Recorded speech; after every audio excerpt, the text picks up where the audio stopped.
course, it wouldn't be a Sunday morning if I weren't having so many fucking problems. Yeah, starting with the F word early. Good morning, everybody. It is Sunday morning. Sure is. It sure is. And I have this wonderful button called transition, and when I hit it, nothing bloody happens. At least not on my screen. Maybe for you all it does. But I think I'm going to have to deal with just hitting the buttons live. Ladies and gentlemen, you're taking a peek live into Producer Mike Studios. And if you are a big fan of this particular shot, you'll notice that it's different. That's right. The studio has went through a regeneration, if you will. We burned it down and then we built it back up in a different spot. And now you are looking at the bank of monitors instead of them being in the middle of the room, like it was last time, or roughly just a few days ago. It is now all against the wall, actually where I was sitting. This is what you're looking like right there, spot in the middle. That's actually where my chair was. And where I am sitting now, I suppose could have waited a second to say that. But hi everybody, good morning to you all. Like I said before, my name is Producer Mike. How's it going? And good morning. Sunday morning, Waké, Baké, and Saké, wake and bake. Or wake and sake.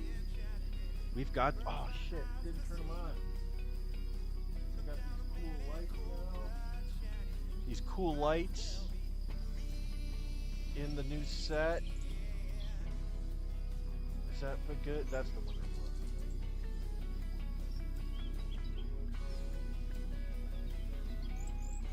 Let's see how that works. Little dual action with the lights. So yeah, we've got sake. This stuff should be hot as nuts right now. Yeah, I started a little late because my stream went to crap. Like, I went to hit the button and it said, hey man, you better check your internet connection, dude, because no bueno. No bueno.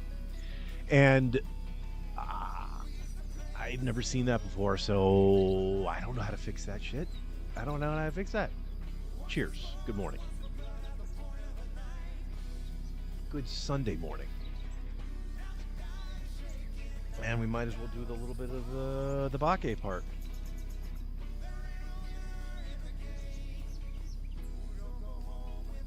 Ooh. Okay. No idea what I was talking about. Oh yeah. So I started late. No bueno on the internet connection, but it turns out it was looked like it was a stream key issue. I just regenerated the stream key. Things seem to be okay now. So, all right. Well, I made a list.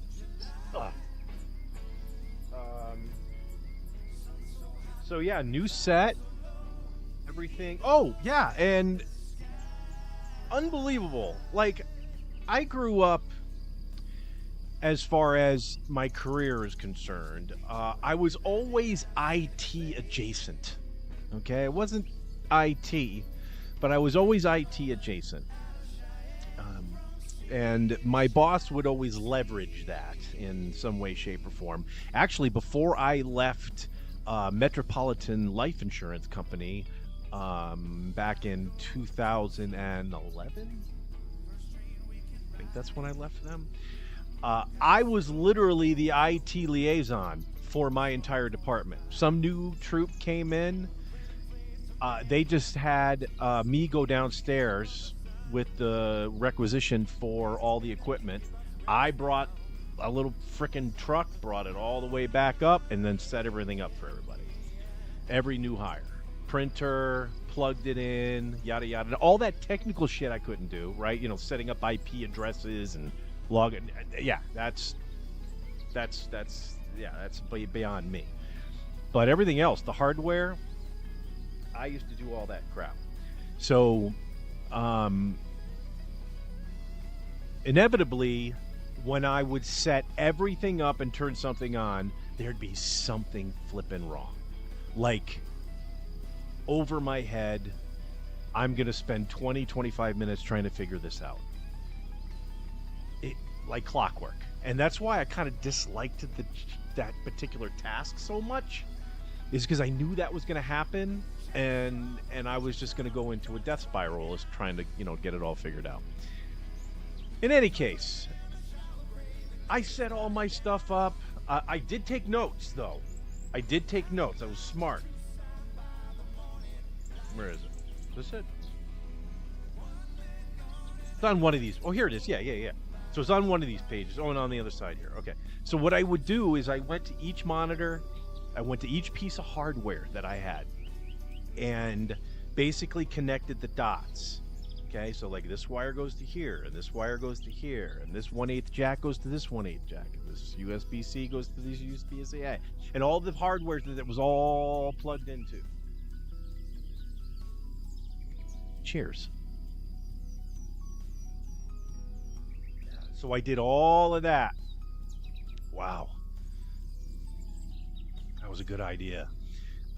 Wouldn't say it was 100% perfect. There was actually one thing I did that was just completely boneheaded wrong. Like, I couldn't even believe, like, when I went back to check, like, all right, why? All right, so this monitor isn't on. Let's take a look and see where the feed. I mean, like, I was Samsonite. Way off. Absolutely way off. So that one made me chuckle as opposed to, getting upset and like, you are harding again, my friend, to tard again. And that's how I kind of felt. But anyway, yeah, the new setup is done. It's up. It contributed to my awesome week I had this week. It was a great week. It was a fantastic week. My anxiety level was like literally at zero all week long. The only thing that kinda set me off my chowder was some deliveries. I had a postal service delivery that was supposed to arrive on.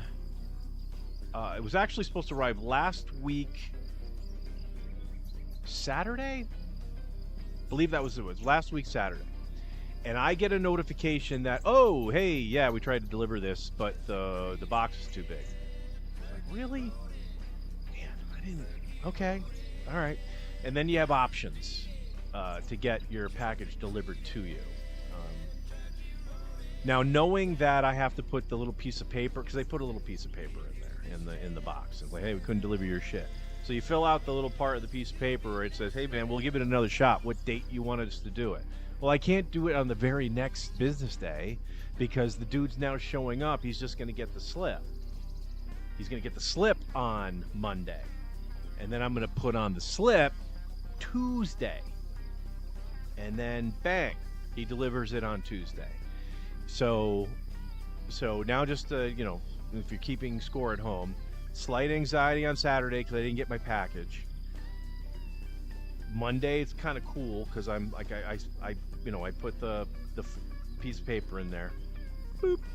Now it's Tuesday, and I'm also I got my alarm set so I can head upstairs on when the postal guy usually shows up. Usually showing up about 15 minutes earlier, just to make sure. He's got to deliver mail to a lot of bays, right? I mean, there's got to be at least 100, 200 apartments in here. 150 maybe? I don't know. Probably somewhere in between there. So he's going to spend some time putting all the stuff in there. You lose your train of thought. Just drink.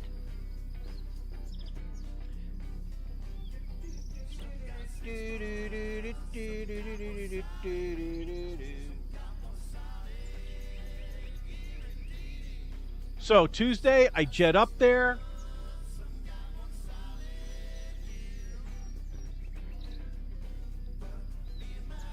And he's gone. And there's no package. There's nothing's happening. And so I figure I'm too early. Come back downstairs, to my apartment. Back up, down, back up, down. I don't see him. So now it's Wednesday. And I finally able to jet upstairs, get him. And he says, and I'm like, hey man, how's it going? Got my package? And he goes, no, I don't have your package. And I'm like, what? And he explains that even though I filled out the little slip, he wasn't working on Monday or Tuesday, at least not on my route. I don't know how that works with postal carriers, but he didn't work Monday or Tuesday, so he didn't see my slip, which still doesn't make much sense, because if the guy that was covering for him got the slip, he would have brought it back to post office and, I don't know, put it on his clipboard or some bullshit. I mean, this is why we fill out forms. And been having problems with the bake tank. I gotta keep unscrewing it and screwing it back on for some reason. So now the Postal Service, he goes, so I go, all right, great. So he goes, dude, I'll bring it tomorrow, though. I'll bring it tomorrow. Come up here, same time, yada, yada. And so I did that, finally got it on Thursday. And that was really the only thing that was kind of general fuckery during the week for me. So it was a great week. Solid. I mean, really was a solid, calm week. Nobody talked shit to me. The Colonel and I, a few messages back and forth. The Colonel kept calm. It was great. I'm really psyched. Crawlface didn't reach out at all. Maybe that was it. Crawlface can make my blood boil. My blood pressure does go up. There was the last time that really happened, aside from this last one, it was when I was trying to explain to him how I was trying to get the Colonel, to get out of his shell. And then I finally got the Colonel to come out of his shell when he went on that rant. I think it was on, it might have been on the Movement. But he went on that rant to absolutely destroy me. And Crawlface didn't like that either. Like, what do you want? Can't be pleased. He can't be pleased, that guy. He really can't. But, see, now I'm feeling tense again. I mean, I think it really is Crawlface's fault. Okay, all right, okay. I'll go. He'll just keep calling and calling. Is he calling? Oh shit, speaking of which. And then set the phone up here. We might get, it did. Oh, that's not the one.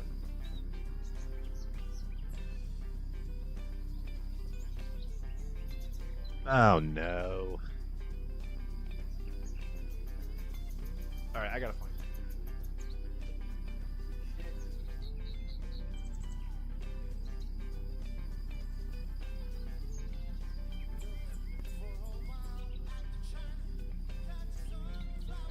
Professional.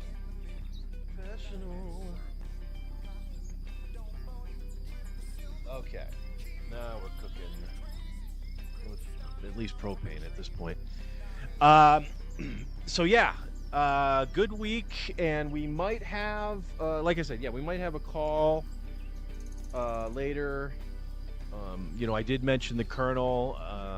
The Colonel's been taking it easy, which is great, right? It's good to take a break.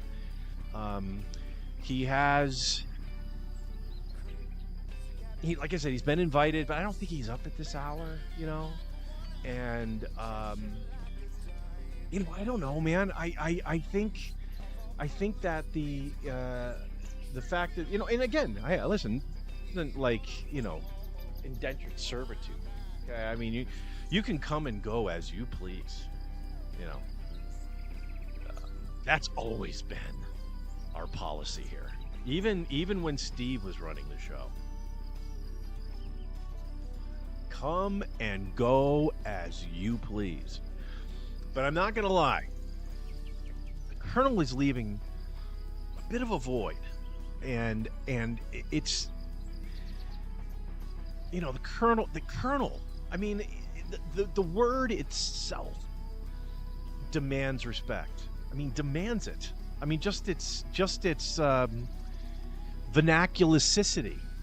It's je ne sais quoi. It's audible diction. Colonel. It's a strong word. And once it's introduced into an environment, it's hard. It's really hard. I mean, kernel. I mean, think of a corn kernel. Pre-cooked. It's pretty hard, right? I think. I mean, I spent some time in Iowa. But anyway, and listen, we always forgive and forget-ish. We forget adjacent, okay?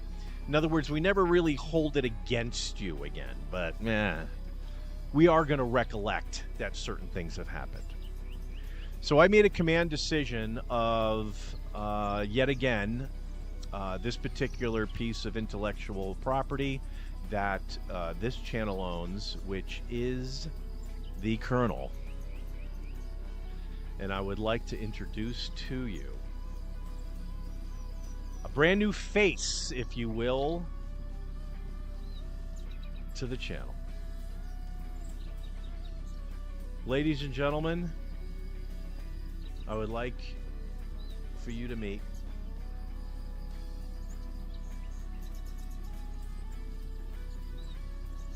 I am Colonel Clickbait Stoughton Yastrzemski Tarkington, and I'm here to tell you that there is a new colonel in town. That's right, ladies and gentlemen. The Colonel gave me the name Clickbait. I am all about the clickbait.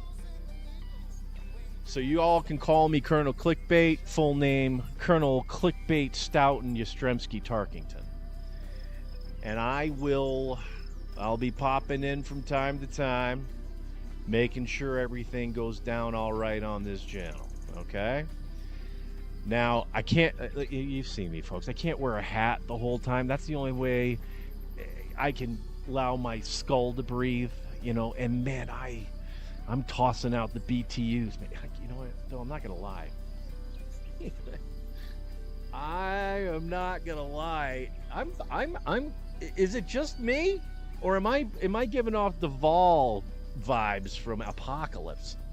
Where are my shades?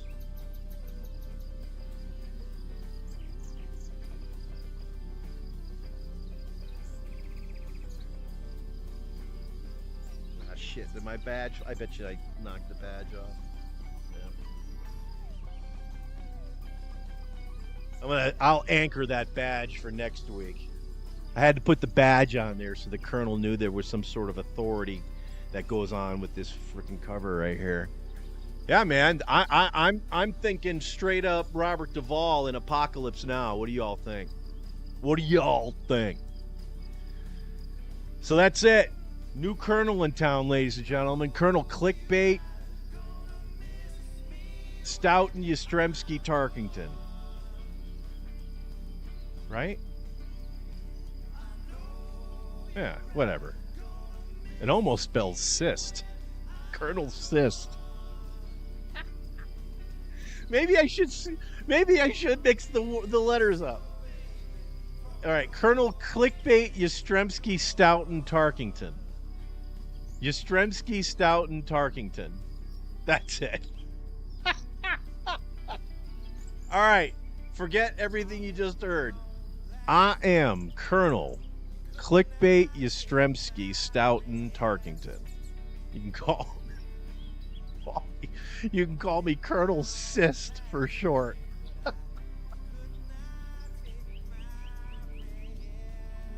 Alrighty then. Anyway, hey, the Colonel might call later on. We'll see if he does, and if he watched the first part of the show. If he calls in and doesn't say anything about it, then you know.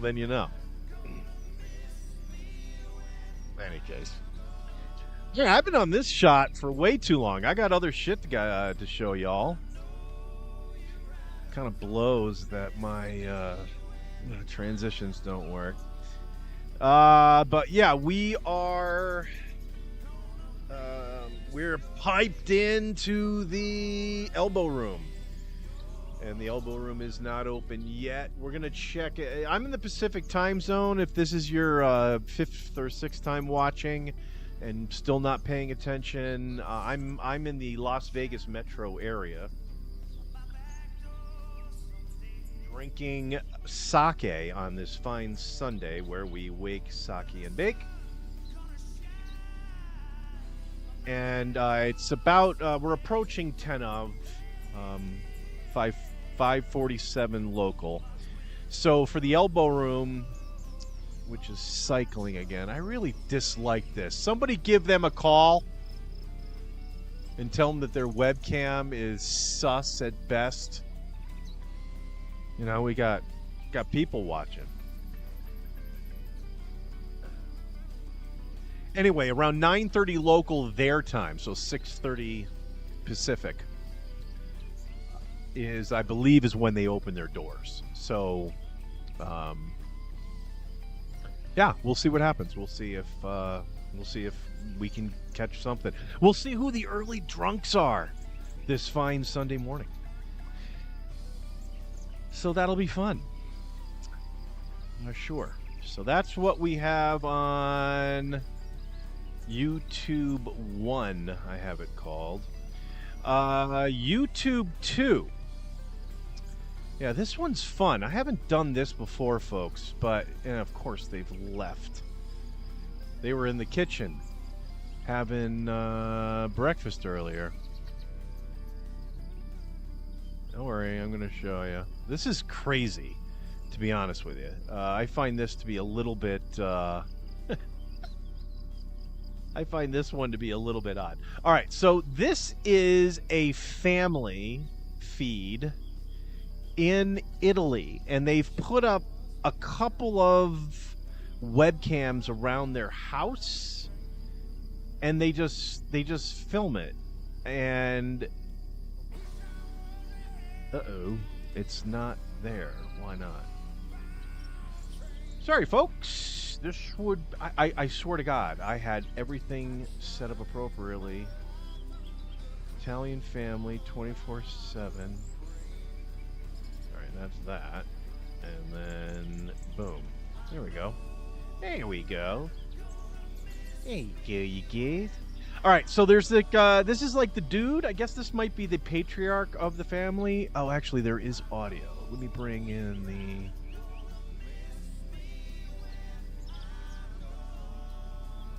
So we may hear this guy yip and yap. I was fired up earlier because they were in the kitchen. All of them. There's like this guy and I believe his wife. And then there's some other younger people, but, adults. And they're milling about. There was about 6 people in the kitchen. Just sitting, chatting, eating. What time is it there? It looks like it's about 10 to 3 p.m. in the afternoon. So maybe they were having lunch, right? That would make sense. Wait, the woman's there too. All right, so you got the dude and the woman, and all right, so she's lying down on the couch, and they're both watching TV. This dude, 24/7, this is on. All right, so this might become one of my favorite ones. All right, so we're gonna pop into there and see what's up there. Like, I don't know, man. Maybe we'll catch them at dinner. Let's see. It's 2. It's almost 3. So it'll be 4. It'll be 5 o'clock when we enter the second hour.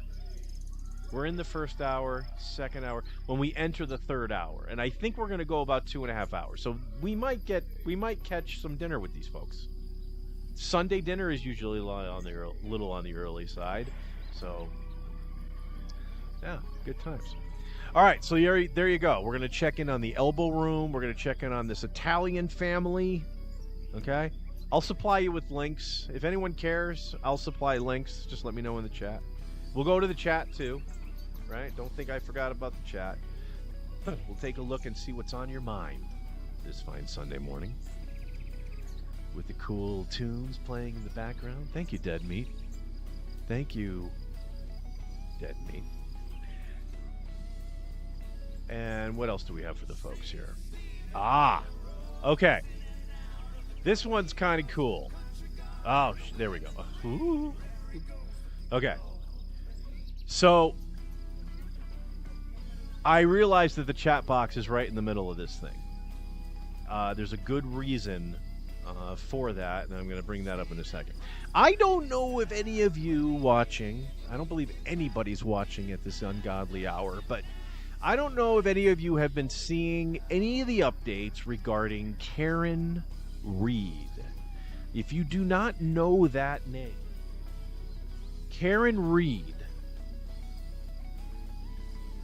in this streamer's opinion, got absolutely railroaded,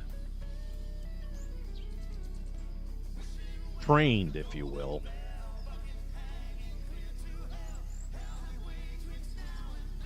by the Massachusetts State Police and the Canton, Massachusetts Police Department. Let me give you a ridiculously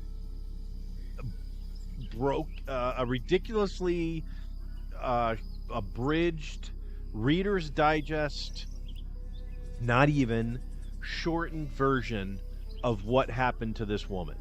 Okay? Her boyfriend at the time was a Boston police officer. I think. They go out one night fucking drinking. I mean, like, they were tying one on. All right, putting on a clinic. Already drunk from drinking till tomorrow, which they did. They drank eventually tomorrow because it started, right, early. Okay, it was a court case. Timeline has been really analyzed. Baké, everybody.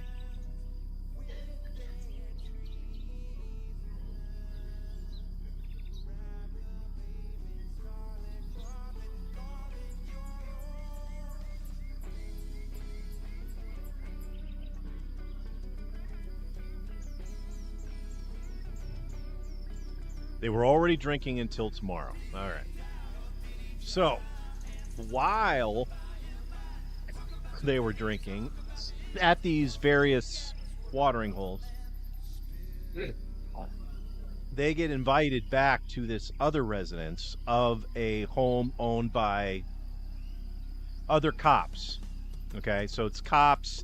This is all cop land shit right here, right? They got cops hanging out with cops. There's an ATF guy.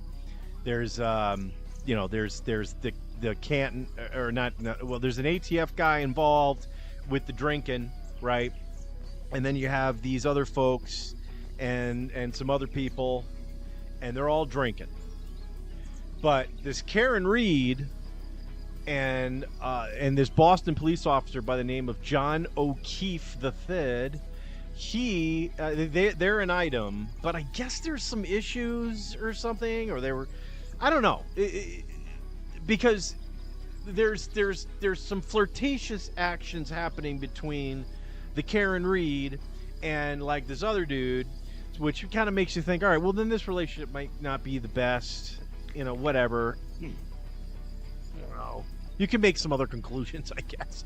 I'm just, I'm gonna, I'm gonna defer to. All right, she's not a whore. Okay, that's what I'm getting at. All right. So they eventually get to this private residence where this dude, John O'Keefe III, they find this dude eventually at like 6 o'clock in the morning, frozen stiff on the front lawn of this house that they all went and partied at. Dead, right? And the Massachusetts or the Canton Police Department, I guess this is all happening in Canton because that's why the Canton Police Department's involved. You know, they're investigating and shit, but these are all cops, right? So there are all cops there, which, as you know, wink, wink, that changes all the rules on how you investigate stuff or preserve evidence or any of this stuff. So the story of all these cops and people, family of the cops and friends of the cops that are at this residence are saying, oh, it's obvious that when they got to this party, right? Because, oh, I'm sorry. All right. So what they were saying is that Karen and John went to this party. Karen was driving. Karen decides she didn't want to go inside, so she drops John off as they're having some sort of argument. And then she, as he's walking up to the house, I guess, she jams the SUV into reverse, plows into the guy, killing him, and no one sees this dude until, you know, like whatever time in the morning, because he's been on the, you know, the front lawn for as many hours or whatever. All right. And they showed, you know, they tried her twice. They first trial ended in a mistrial, not a mistrial. Was it a mistrial? Yeah, mistrial for whatever reason. And then they did it for a second time where new evidence was then found, and it was a whole. That's when I found out about it. The first time that this was going through, no clue.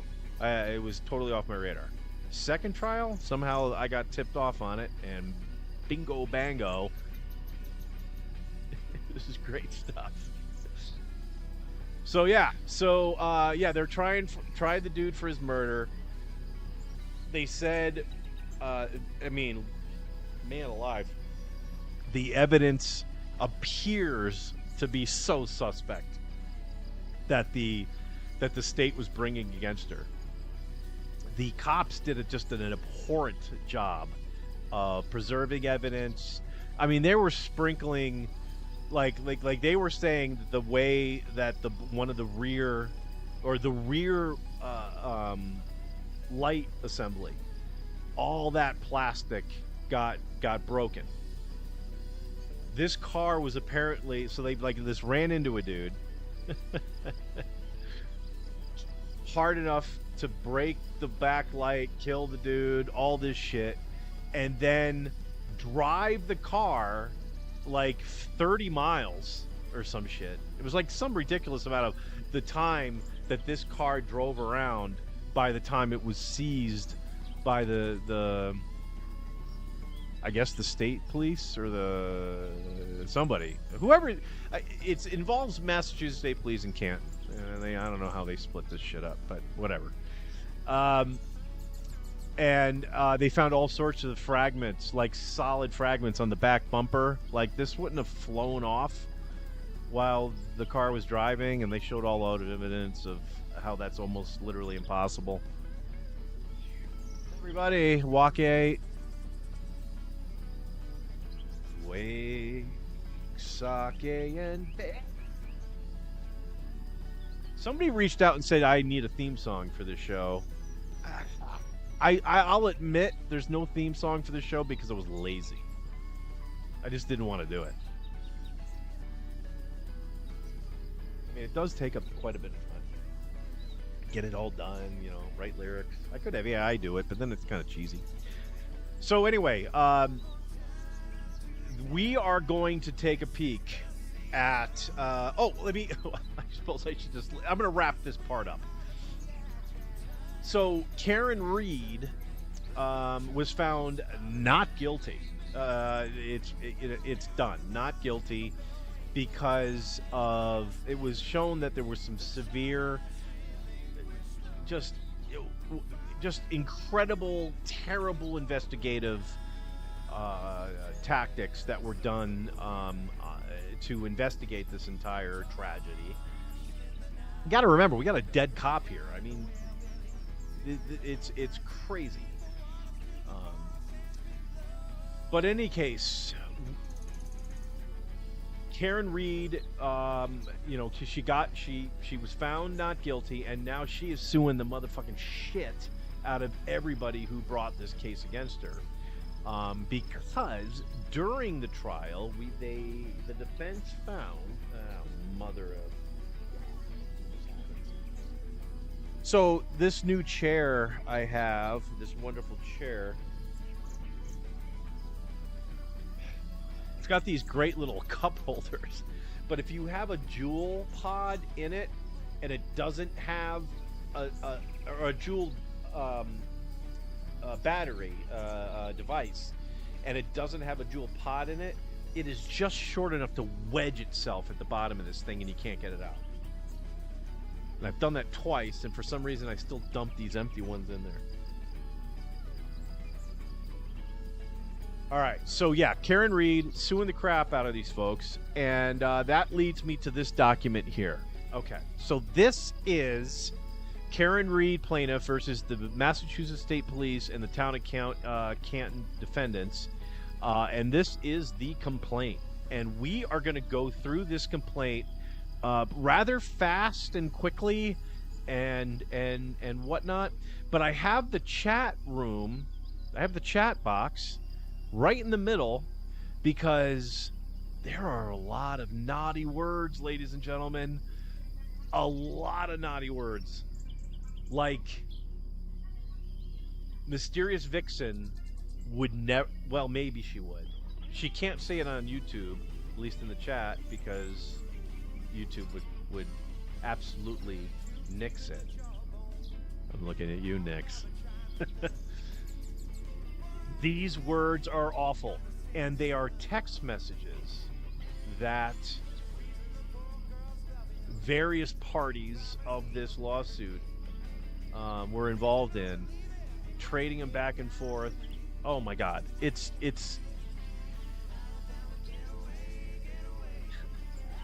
look, folks, I was cop adjacent earlier in my life. When I was in the United States Air Force, I was a security policeman, as it was called then. I believe they are now called security forces. Security forces. They went from SP to SF. Okay? And yeah, we would use language, and we would say things that were, how shall I say, a tinge off color. That would be generous, okay? But I think, I mean, and when I say this was in the 1980s, late 80s, early 90s, okay?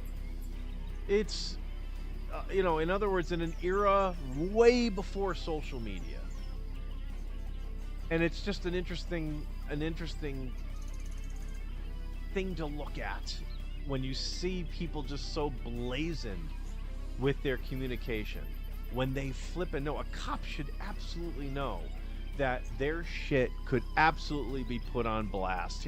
These guys should have been in cases where people's stuff were put on blast. And this guy and another guy and then like groups, like chat groups of people, holy moly. We're gonna zip through this document. And this complaint involves a lot of, like I said, a lot of naughty words, and the chat box. In other words, the document itself has a lot of indentation, and the chat box is going to block it. So I'm going to read it. There'll be stuff on the margins. If you want to try to catch it, be my guest. You're better off just trying to find the damn thing. I found it on the internet. Just go find the document and read it. It's 54 pages. You could skip through a lot of it.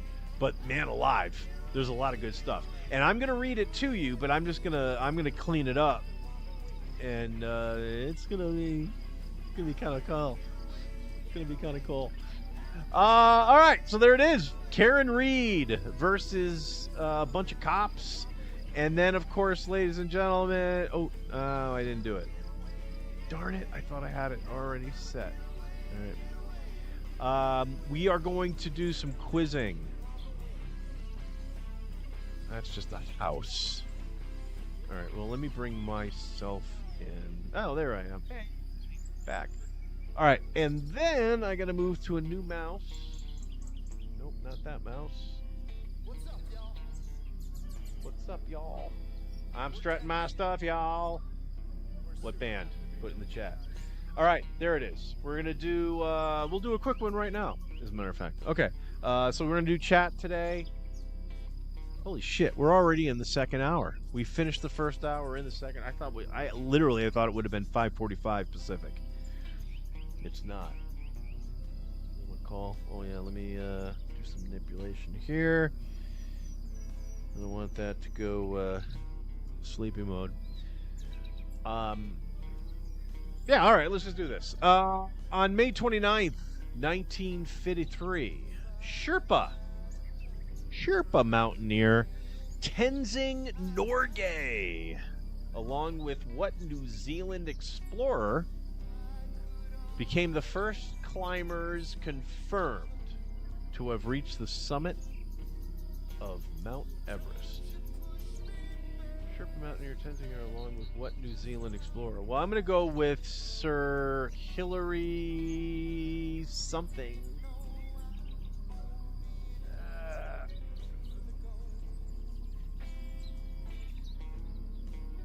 I thought it was the dude that Hillary Clinton was named after. Sir Hilary...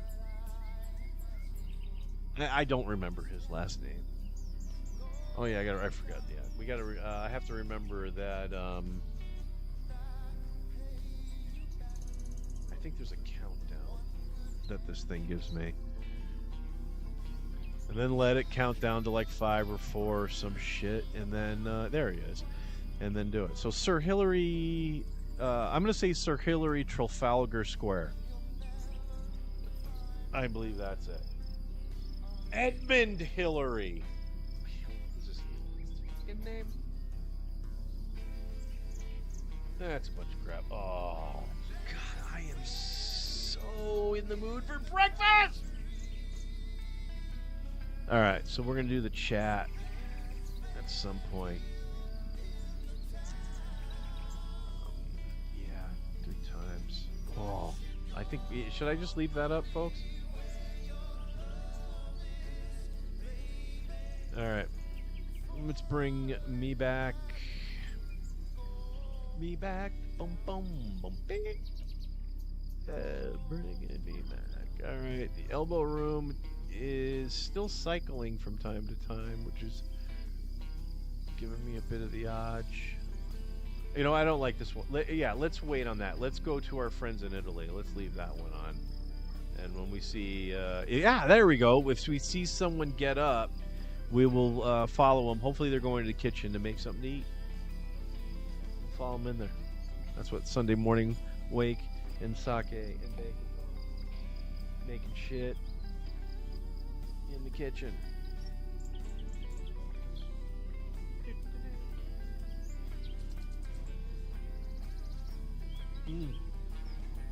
All right. Where's my notebook?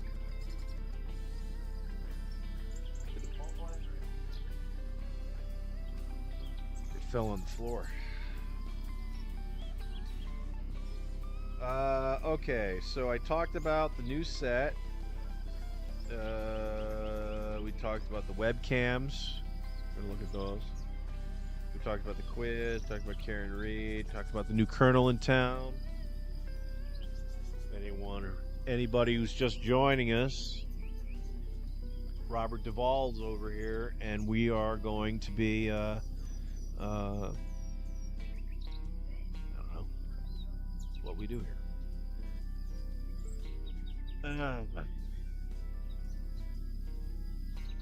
All right, let's go to a little piece of news. This isn't incredibly huge, but since I just gave myself a new name, Colonel Cyst, still cracks me up. Oh my God!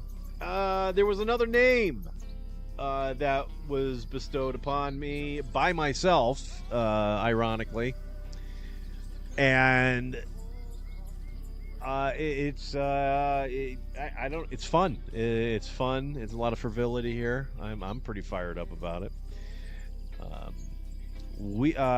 Yours truly here, as you know, was an extra, a little bit of an extra on steroids, but an extra nonetheless, in the film The Wild Western that was filmed about 2 years ago, recently completed, and now I have found out that the producers are getting all the loose ends tied up. Now, some of those loose ends include what, in other words, the director went in and filmed shit. Like, all right, I got all the stuff. Now I got it in order, and then I arranged for some people to make sure everything is color corrected and balanced. Audio sounds good. Running audio, double time, double audio. I forget what the term was, but I found it immensely interesting. I loved being on a movie set. Loved it. Holy shit. It was so much fun. So the movie, yeah, right. So now it's been, essentially, hey, here you go, director. And now the director needs to get all the other stuff done. Like, music, or not music necessarily, but credits, right? Credits at the end of the movie, beginning of the movie, the order it's going to go in, all that shit, right? Now, me, as a glorified extra,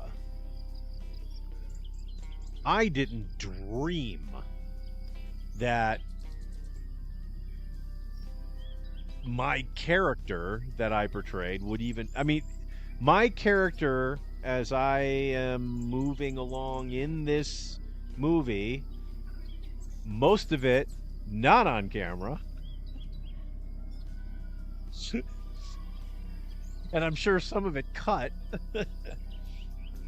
I didn't think I would even be mentioned in the credits at all.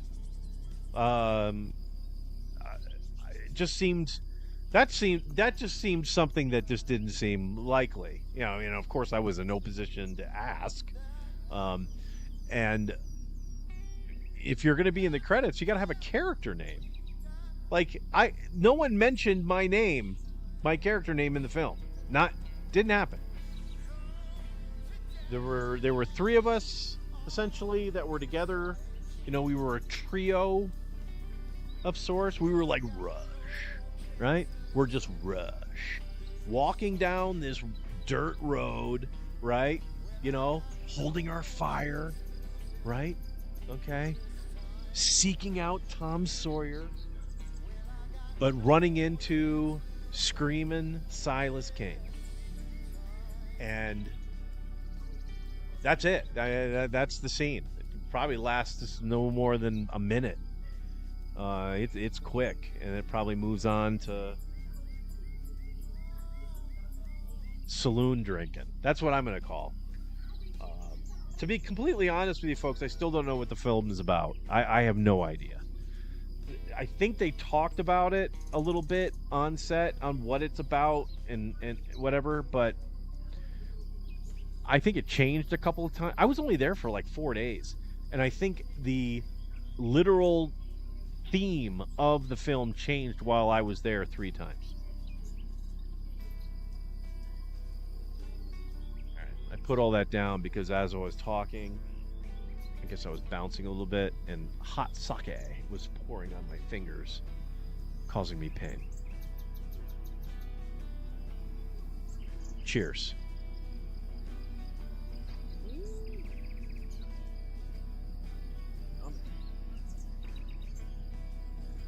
So, I tell you all of that shit.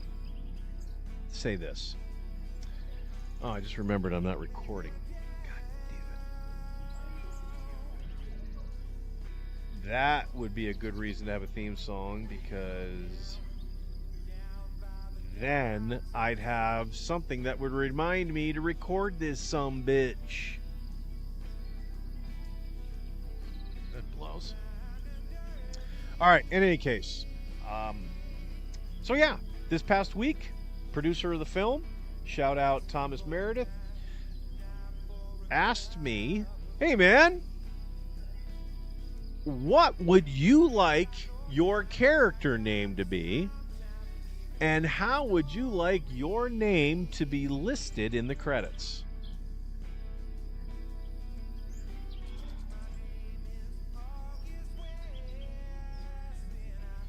My heart was such a flutter. I mean, it's one thing to be in a film, but then to be documented that you're in the film. Holy moly. That's a whole other level. All right, this is going to come off. Head sweating.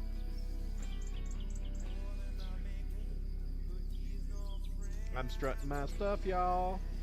Yeah. So, are y'all curious?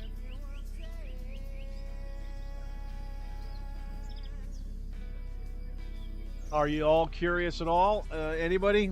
I know no one's watching, but if you're, this is, watching this on the repeat.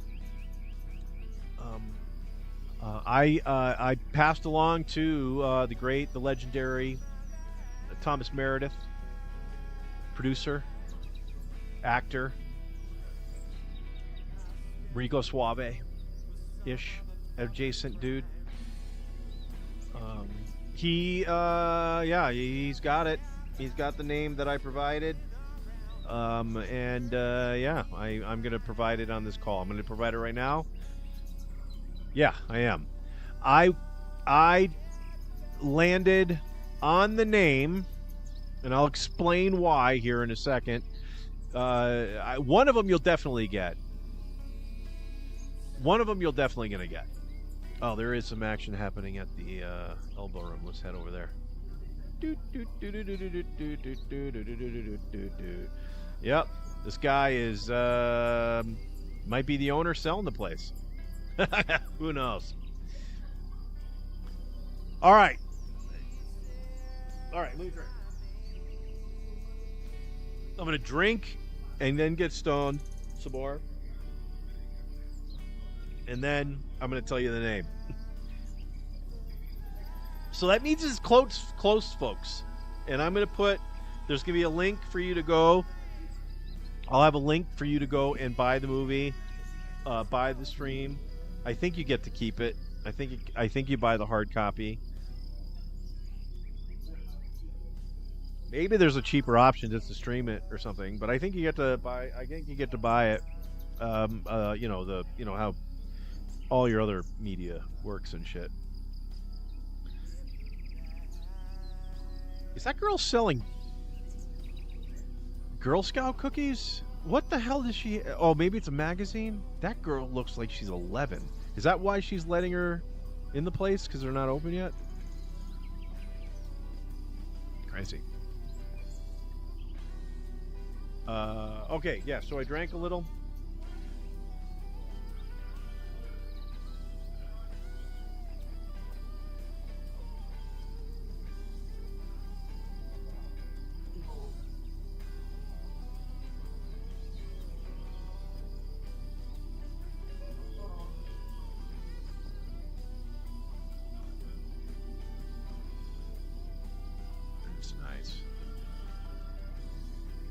haven't been using any of the sound drops. Do you guys like that?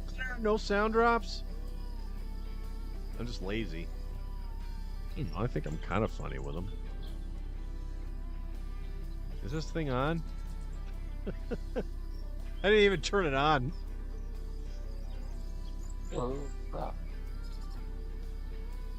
Okay. The Wild Western, starring Perry Caravello. And remotely featuring Michael J. Hart, is in the film as the character. Get your pens and papers out, folks. Newman Turk Jessup. My character name is Newman Turk Jessup. So obviously Jessup is a throw to our beloved, the patriarch of this channel itself, Steve Jessup. Well, apparently I am his great, I think it's 5, great grandfather or uncle. I don't know. I think I'd have to use AI to come up with some sort of,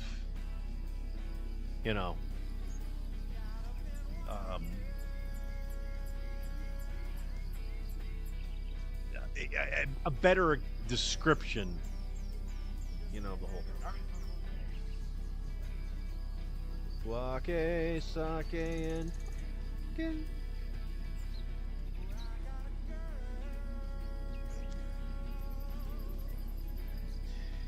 all right, so no Colonel yet, except for right here, Colonel Clickbait, Yastrzemski, Stout, and Tarkington at your disposal. Oh, and shout out Scott Parham out of Bristol, Connecticut. He designed this shirt. Cannabis. Can of this. Can of that. Cannabis. I don't know if he's still selling these things. I bought this thing off of Etsy. But it's Scott Parham, Perham. Head over there and buy some shirts. Yeah. You'll see me looking up a lot now compared to before. All the monitors that I need to look at are way higher in the air now. It's a little distracting. Because and plus my ring lights are right over the camera, and I can't physically see the camera very well anymore, because the bright light right it hurts everything involved. Okay, so what is next? Oh yeah, why don't we play a little quiz? Let's go to the quiz. I love the quiz. I it's something that I generally forget about, that it's there. You know what I mean? And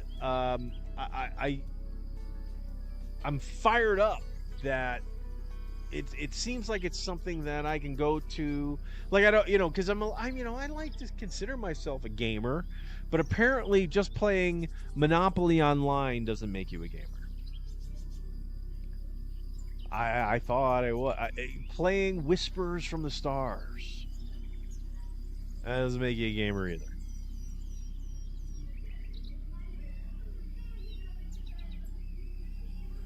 Gotta play all those fucking Rust and Call of Duty, which I thought was a completely different game when I first heard the title.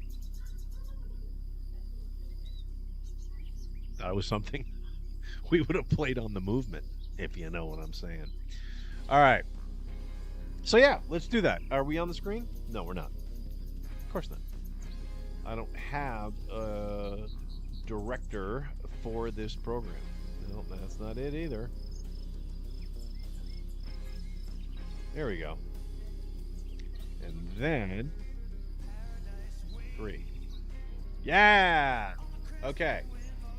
Oh, you know what? I don't like where my name is. Should I change it right on here? You're probably going to see it move in real time, folks. I apologize for that. It's too big. Bring it down a little bit. Producer Mike. All right. Let's play the feud. I'm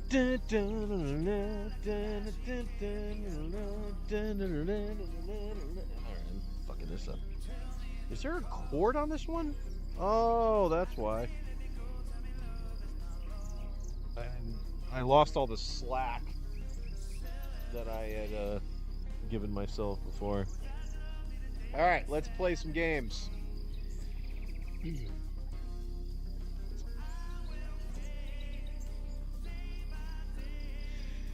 The central utilitarian character in which 1854 Charles Dickens novel is Thomas Gradgrind, a school board superintendent and father who forces the children under his mandate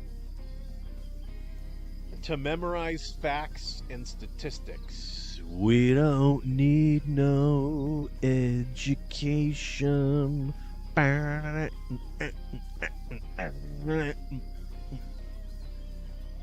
right, the central utilitarian character in which 1854 Charles Dickens novel. So looking for the novel name. And since I know Roger Waters wrote The Wall, that's not The Wall. If you're watching in the chat, feel free to put your answer in. I have no flippin' idea. I don't think. Charles Dickens, Tale of Two Cities, I know that's Dickens. And then I'm just trying to think of Massive Dick Superintendent, but I cannot. So I have no clue. I'm gonna go Rob Stark. Hard Times? Oh, that's right. They were looking for the novel, and I still wouldn't have gotten that anyway. So, fuck me, everybody. I'll drink for it. Faux show. Faux show.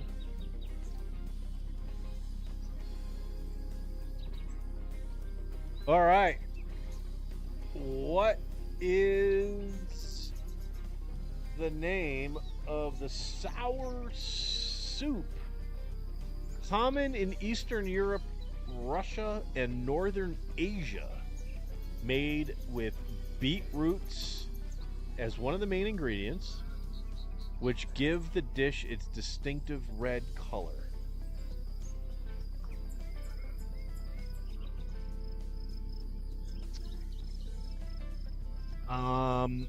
I'm gonna say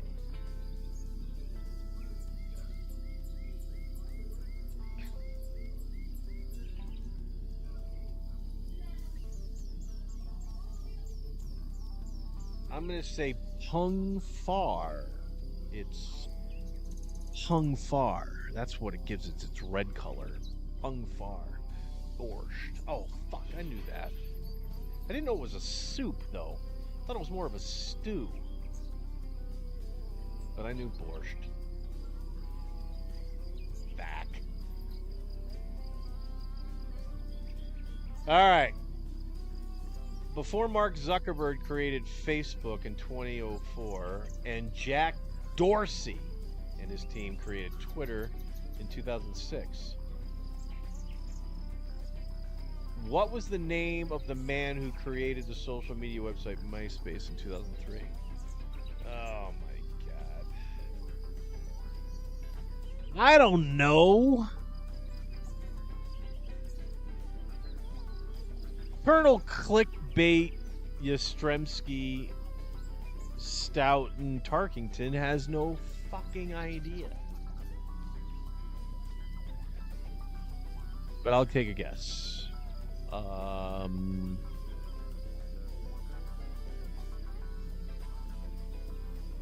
Let's go. I have no idea. It's fucking Rick Dees. Tom Anderson. Mr. Anderson.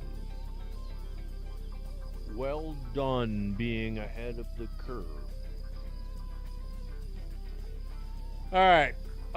Let's do a couple more, and then we'll take a peek at the kitchen of those people, and then we'll look at the Karen Reed shit, because you guys are gonna lose your shit at some of this stuff. And again, you'll find stuff on the margins, and if I don't catch it, good on you, and you can see it and pause it and see a bad word on screen, and you can pause it and stare at it for 20 minutes. That's probably what Crawlface is going to do. He's going to take pictures of it. He's going to put it in the Shit Talkers chat and go, hey, look, Producer Mike got bad words, wicked bad words, and racist shit. It's all racist. This is what Producer Mike does.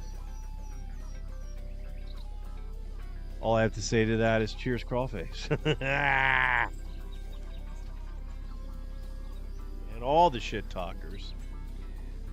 All right, an American folk hero. What steel-driving man for the railroad challenged a steam hammer in a race? What the fuck? An American folk hero. What steel-driving man for the railroad challenged a steam hammer in a race that he won, only to die in victory with hammer in hand as his heart gave out from stress?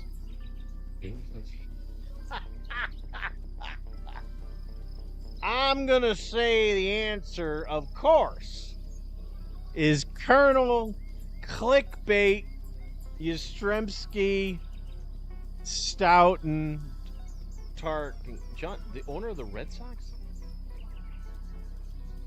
Fucking John Henry. All right, good on you, bud. You've been alive for a long time, bro. I really wish there was more slack on this mouse. I know, folks. You're like, dude, why aren't you have a wireless mouse? That's because nobody is using that little QR code in the corner there. See that QR code in the corner of the... It's just under the green text there. And I gotta take the hat off again. My head.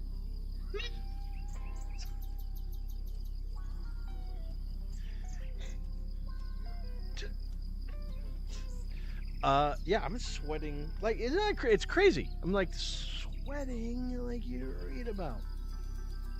And thank you, chat room, for being so active. Appreciate it. All right, for the first woman in history recorded as laughing did so. Oh wait, the first woman in history recorded as laughing did so when, as a 90-year-old childless woman,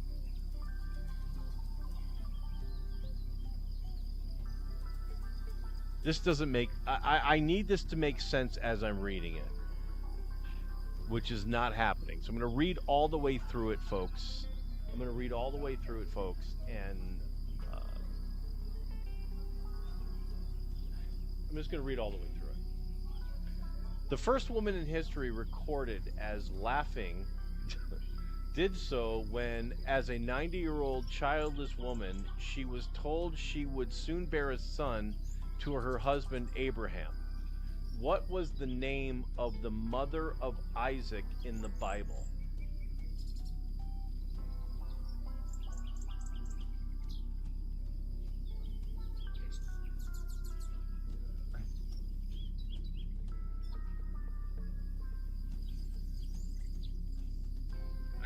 I got a copy of the Bible right over there, but I don't think there's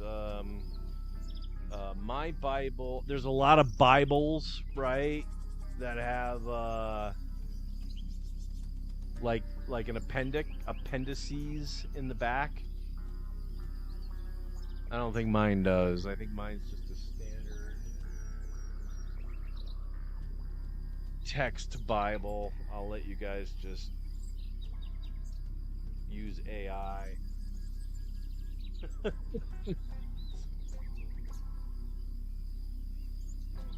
Just search. I mean, I guess you can just search it.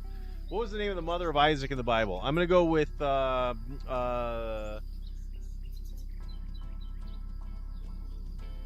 I know it's not this because Sting actually sang about it. Esostostocles is not your name.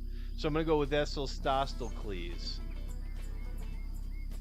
The mother of Isaac is Esostostocles. Sarah. Sarah. Sarah. Name of the band. Is anybody watching? Just chat something. Just tell me somebody's in there. Just someone's in there. All right. In Greek mythology, she was represented as a small winged creature. I'm going to go with Tinkerbell right now. Small winged creature carried in the hand by Zeus or Athena. Today, she's more associated with feet.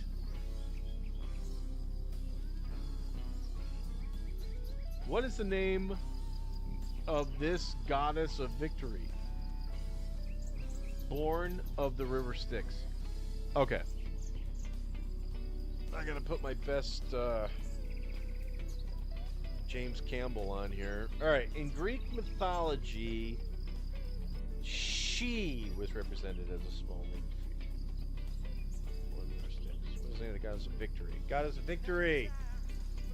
I'm gonna go Claire.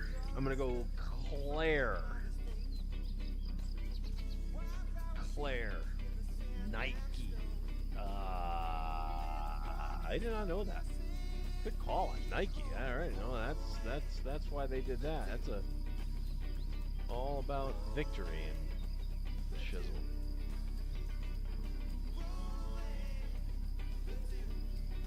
We're good there. All right, in 1949.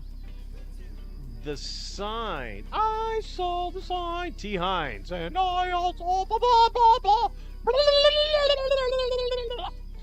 The sign was changed to look like the Tinseltown landmark we know today. I think I'm all right. But from the time it was erected in 1923 until the change in 1949, what was the original wording of the Hollywood sign? I know this. I know this. I know this. It was called Hollywood Land. Hollywood Land. All one word, I think. Pretty sure it was all one word. Hollywood Land. Yeah, baby! Look at this guy. Look at this guy. I watch YouTube videos. Fuck yeah, I do. Dude, I'd live in one of those. On the beach? You kidding me? And walk out like that? That would be cray. I would... Like, dude, no, for real. I would rent one of those for like a summer. And just live in that bitch. That would rule. And the reason why I could live in that, because I already live in one of those. Dude, 402 square feet. 402 square feet. The unit of electromotive force was derived from his name and coined in 1881. Electromotive force. What man came up with the first true battery and was able to store and produce a continuous, steady currency of electricity, as well as retain most of its power when not in use over time? It's gonna be like... It's gonna be something like Robert Duracell or some shit. Like, what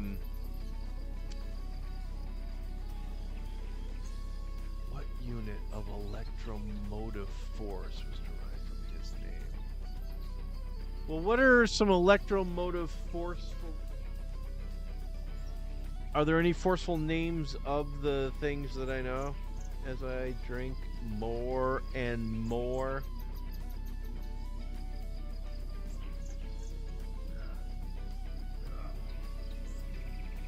We're drinking Geekamin sock Gekikin.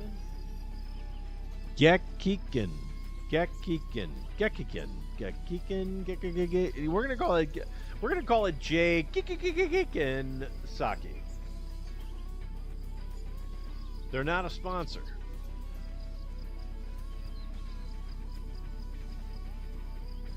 But they should be. We're gonna pour some more in here. It's a sake warmer. You saw it. It's a coffee. I showed it.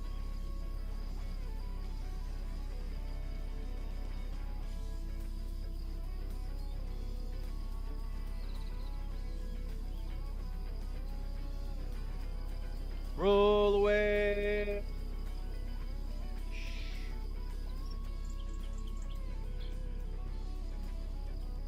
Okay. Let's get a little hot. Waké Saké and Baké on a Sunday, everybody. Thank you very much for being here. If you're watching live, I would go see how many people are watching, but I'm just too scared to see that it's 0, so I'm just, fuck it.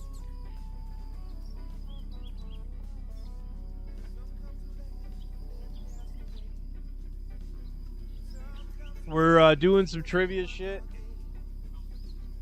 The Karen Reed lawsuit, which is I didn't read through all of it, but I saw some videos on it, and I want to read through some cool shit. I just want you guys to be excited enough to go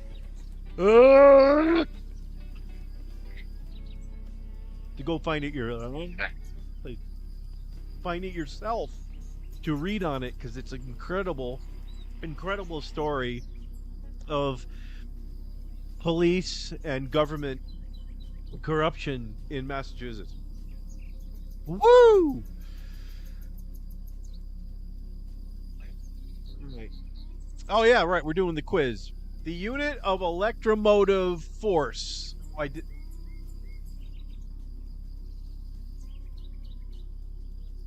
I don't know. I have no idea. I don't know. Wow, the volt.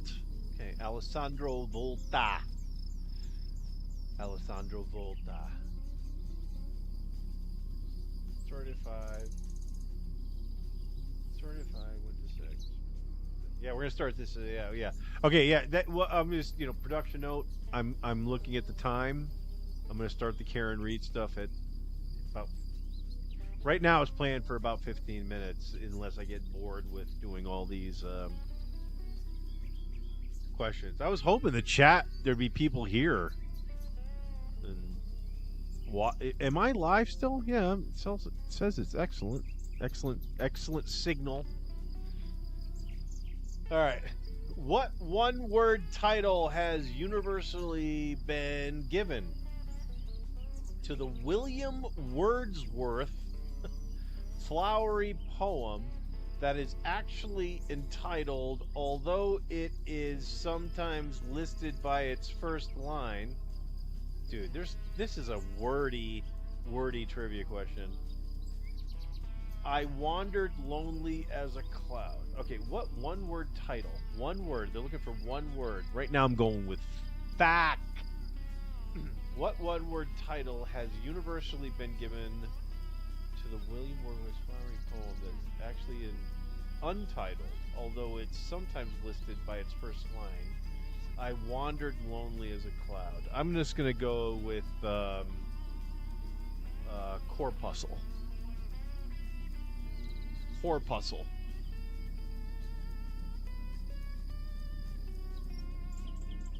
Daffodils.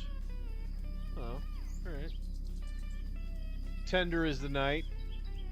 Alright, ladies and gentlemen. All right. The Shad in London. Beautiful. Dance partners for 10 films, 9 of them in black and white. What male-female dancing duo was first paired together in the 1933 movie Flying Down to Rio and were top box office draws for the next decade? This is easy. Fred Astaire and Margaret. Fred Astaire and Margaret. Fred Astaire, Ginger Rogers. I know, and Margaret probably wasn't born yet. I think Anne Margaret's my folks' age. Maybe the 40s. I think. All right. Anyway, while normally it's only appears. There we go. Well, normally it only appears to be just regular piece of parchment. I just realized you guys don't see the countdown thing, so every time I reference it, you don't see it. My bad.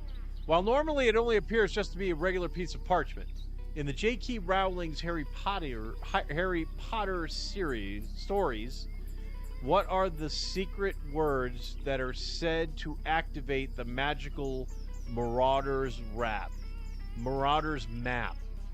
I believe that is, Trollface, you are wicked gay. Oh shit. I solemnly swear that I am up to no good. Fuck. I was so close though. Samsonite. Samsonite indeed. London Fog. Remember London Fog? London Fog was like a well, it was exactly actually a fashion thing. They made jackets and shit. All right, in the 2012 and 2015 Hitch Perfect movies,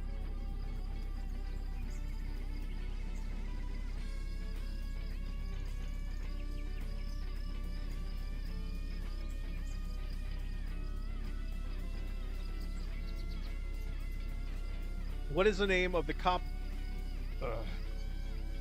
what is the name of the a cappella singing group that Becca, Bad Amy, Chloe, and Aubrey are in that reunites in the 2017 movie for the one last overseas singing competition? Never saw the movie. I'm gonna say the Belladonnas. The Belladonnas. Oh my God! The Barden Bells. I was so fucking close. I went Belladonna because that's Stevie Nicks' album that I actually own. Woo! I even pressed my fucking self. Originally developed as a licensed game version of Jean-Claude Van Damme's movie Bloodsport. After the licensing deal fell through, what game was retitled and released independently? Originally developed as a licensed game version of Jean-Claude Van Damme's movie Bloodsport. After the licensing deal fell through, what game was retitled and released? It must be that fighting thing where, like, finish him. I've got finish him. Oh yeah, I know. I talked about that. See, this is what happens when I get drunk. I brought up my soundboard. I just didn't activate it. Don't I have finish him? I thought I had finish him. Yeah. Did it work? I don't know if it worked. Hang on. Blow away with you. Roll away. Where's my soundboard? There it is. Does this work? Did you guys hear? Yeah, I know. I don't have a.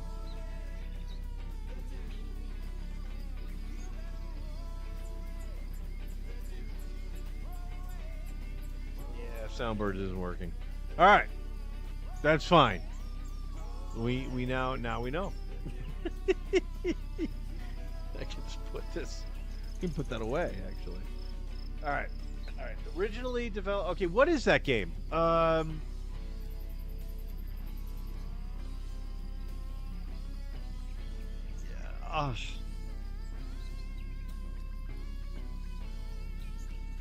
Bloodsport is a movie that starred John. Yeah. I don't know why I said that. And then the game is Ultimate Fighter. No. All right, let's move this along. I'm gonna be ashamed of myself, am I? Mortal Kombat. Fuck.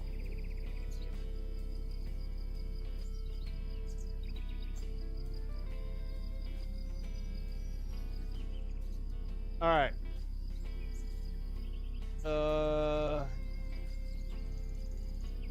I was usually very witty. Oh, we have a sponsor. There, I gotta do that. I don't know if you realize that we have a sponsor. So I'm gonna just talk about the sponsor in a second. I've drank too much, actually.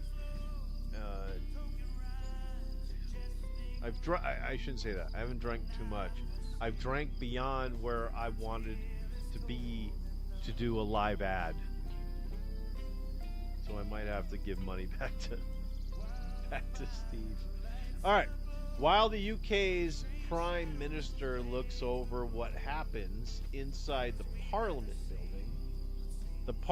building, formerly known as the Palace of Westminster, looks over what river that runs through London.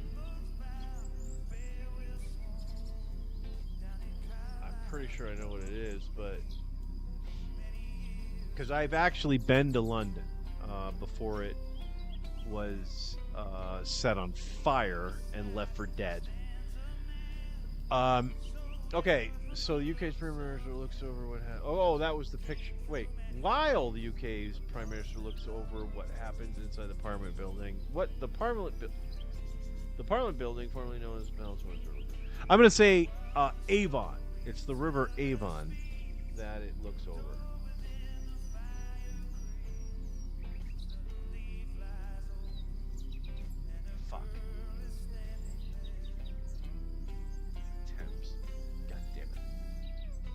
Alright, I might retire quizzes. I'm getting a lot of these wrong. I'm not enjoying this at frickin' all. Erected in honor of his first voyage to the Americas. Almost 200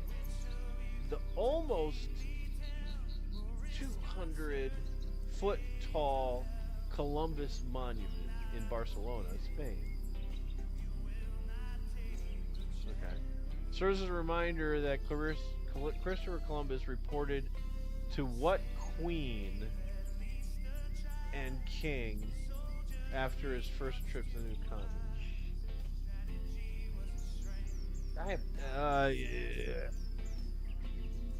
Antony and Lisa. Antony and Lisa. Ferdinand and Isabel. So Fred and Izzy. Close enough, I think. Close enough, I think. That's what I think. Often associated with pirates and privateers, what firearm is considered to be an early predecessor of the modern shotgun, with similar military and defensive use, and was effective only at short range, lacking accuracy at long distances. JP8 would get this right. That would be a musket? Not a musket. What firearm was it? Not a musket. Modern shot. Musket? Maybe a musket. With similar military and defensive use. Yeah. I'm gonna go musket. I'm gonna go musket on this one. I'm gonna go musket. Fuck. It's a blunderbuss. What a blunder on my butt. I'd rather take a bus out of here. Yeah, well, there's a bus right there.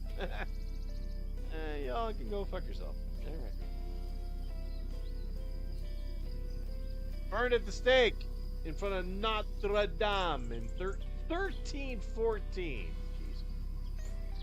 Jacques de Molay was the last Grand Master of the Poor Fellows Soldiers of Christ, the Catholic military order, better known by what name? Burned at the stake in front of Notre Dame. Jacques de Molay was the last Grand Master of the Poor Fellows Soldiers of Christ, Catholic military order, better known by what name? It's not the one that.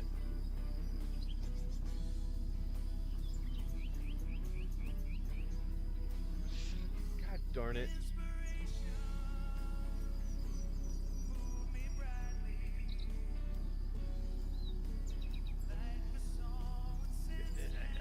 Knights of Columbus. It's not the Knights of Columbus. It's not the Knights of Columbus. Knights Templar. It was Knights of something. Knights of something. Alright, no, we've got no chats, and we've got nothing happening in the, let me just pause that right there. Let me pause that right there. Let's move me back. Da, da, da, da, da, da. Producer Mike in the corner of his room. We are, let's move to,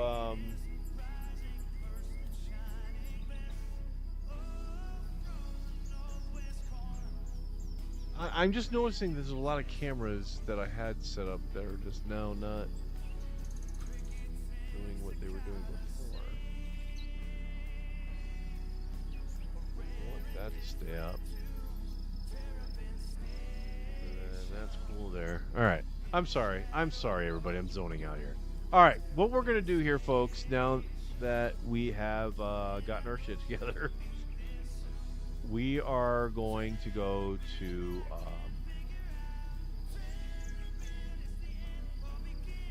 Nope. The booze is kicking in. We are in our last 30 minutes, I think, is what's happening. Oh, let's.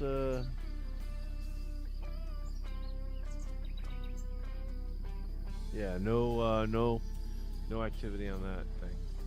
All right.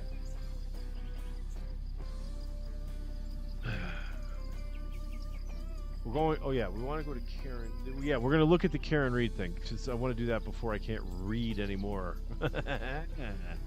That's still wrong. Oh, I know what I'm doing wrong. All right. Boop. And then we move all the way over here and go to here. That's what we want. Okay. So I gave you the synopsis when at the offset here, and Karen Reed versus Massachusetts State Police in the town of Canton. All right. So I want to read the.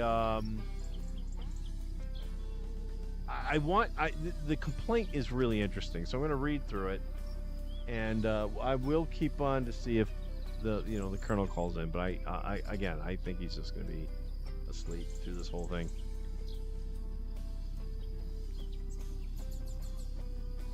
I'm really getting pissed off at my battery and tank for my. This glazed donut flavored vape.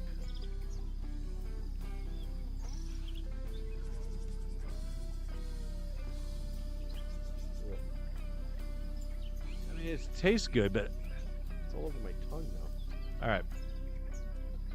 So as I said, Karen Reed was framed, and now she's suing the police for some bullshittery. And wait until you hear what we're going to really concentrate on is the text messages that these assholes that basically framed her.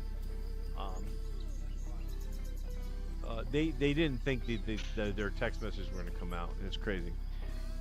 So, the chat box is to block bad words, so that's why it's in the middle. The not guilty verdict in the Commonwealth versus Karen Read on June 18th, 2025 did not merely end in a wrongful prosecution. It shone an unflinching spotlight on something the Massachusetts State Police and the town of Canton Police Department have spent years trying to conceal: an embedded culture of bigotry, misogyny, systematic failures, and institutional rot at the very core of both organizations.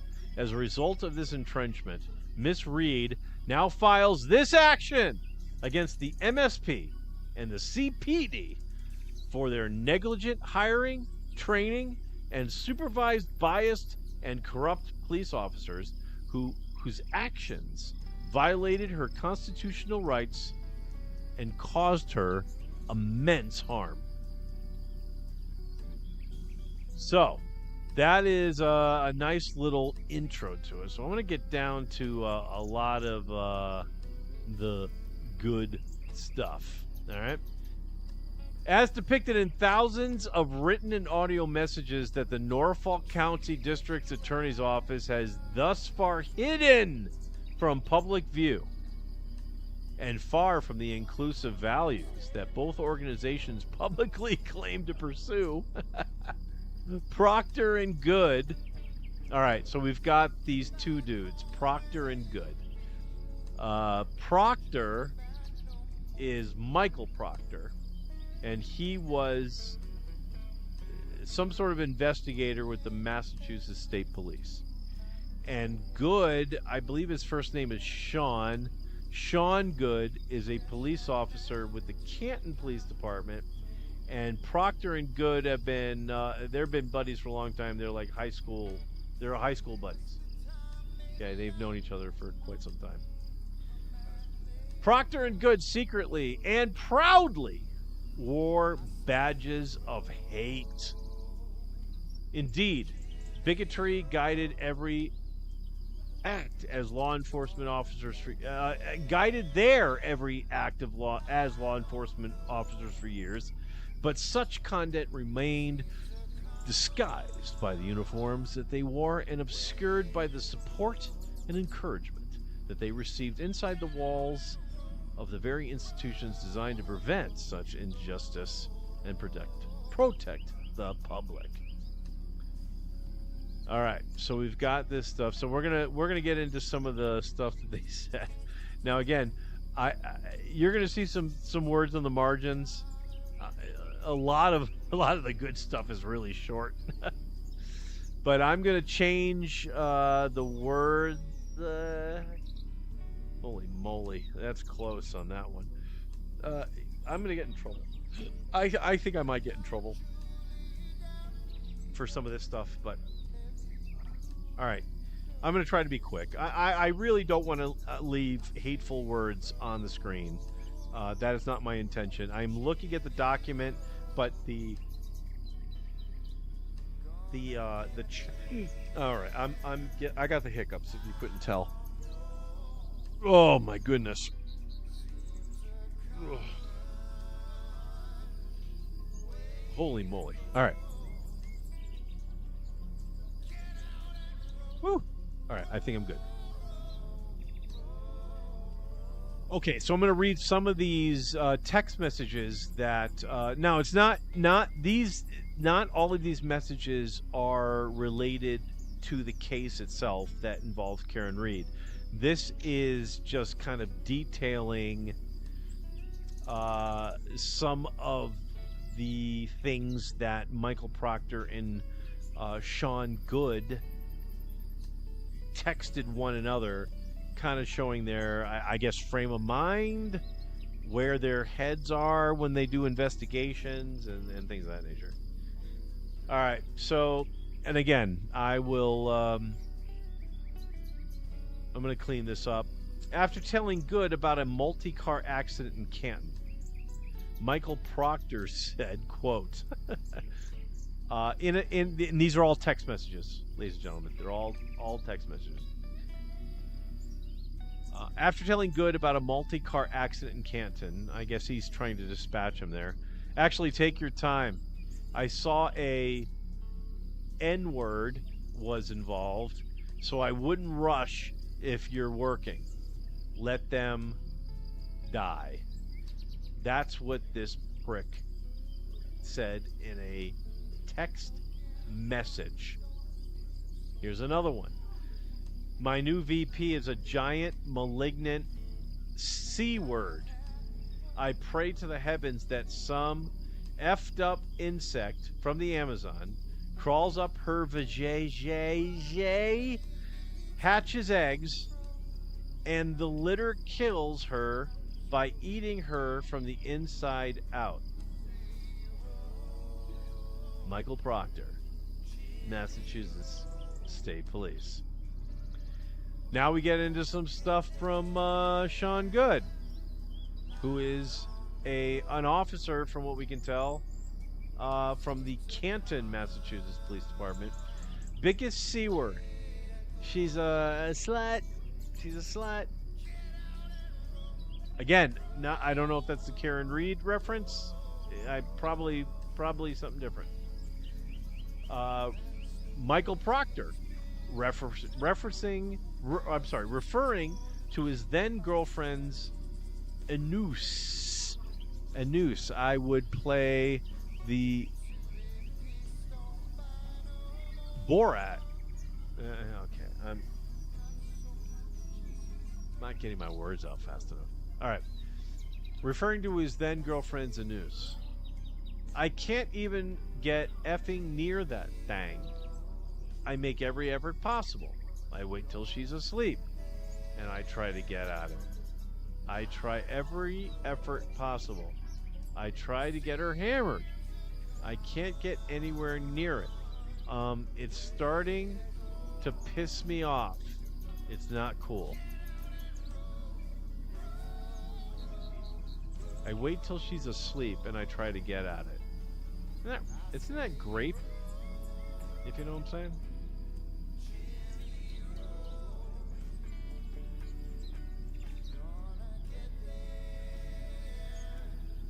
Oh boy. Went to No, I don't want to read that one. Let's move on. Deport their asses. I don't care if they're here legally or what their excuse was. Effing deport those N-words.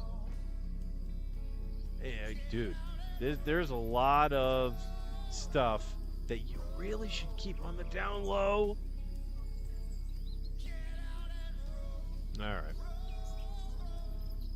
So Karen Reed is essentially saying, right, that she was railroaded by these dudes, and looking at what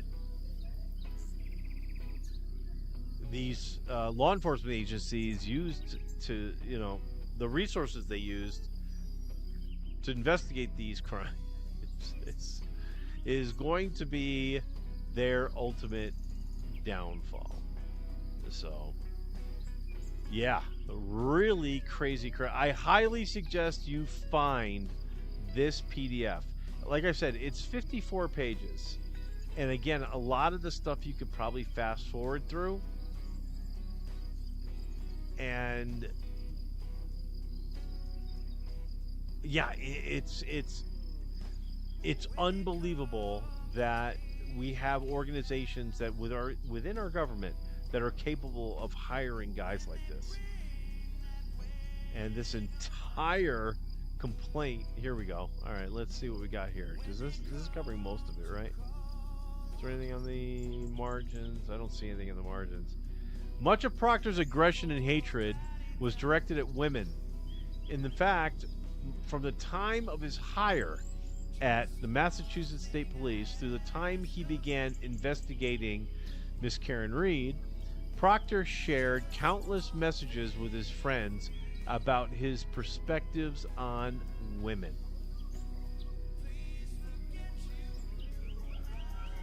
All right, here we go. discussing a sexual partner not wanting to be ejaculated in, that's when you whack off on her when she's asleep. Then tell her one way or another you will spray a rope on her.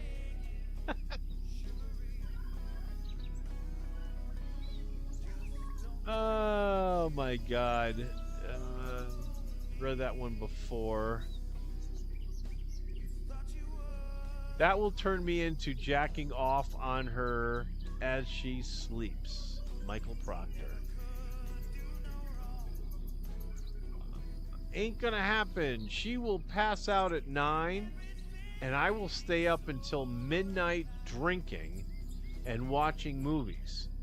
I could swoop in for the kill when she's asleep, though. Michael Proctor. Oh boy, this guy's a real winner.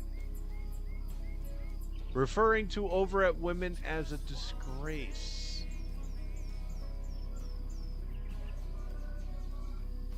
Oh boy. Another plane was brought back to the gate because two SN words speaking Arabic, and people on the plane were freaked out and had them kicked off. Michael Proctor. Dude. There's this is just proof of law enforcement, government entities working without impunity, at least thinking they are. And my goodness, I mean, what environment do you live in where you thought that you could do that? And it's crazy.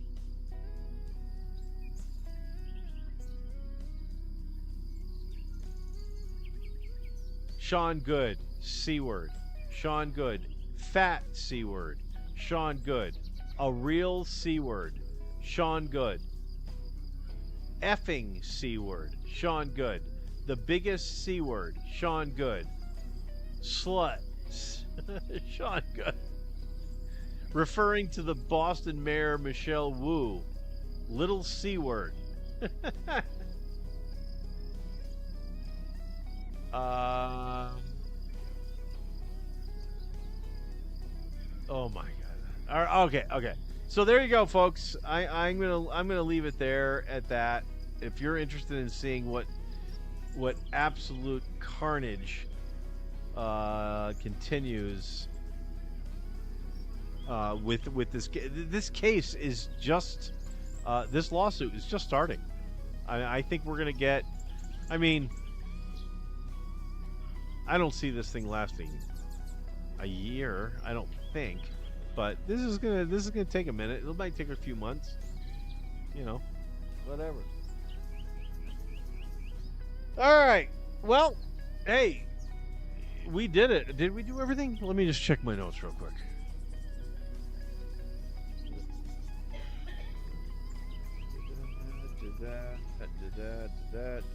Yeah, we did it.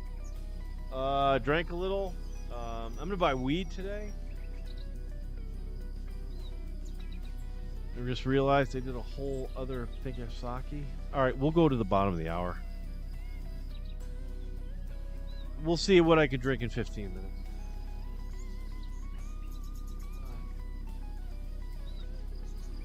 Not gonna lie, I'm pretty hungry. Today's gonna be burger day. Oh, the wifey got up.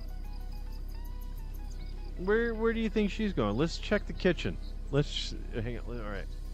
Transition's gonna look like shit, but let's see if she bailed into the kitchen.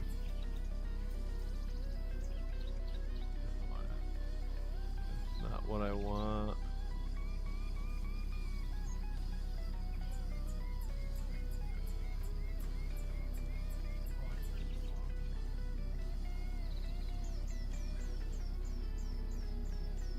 Sir? I was wondering why this wasn't hot. Alright, yeah, I guess there's nothing happening there either. so we'll just bring it back to this dude.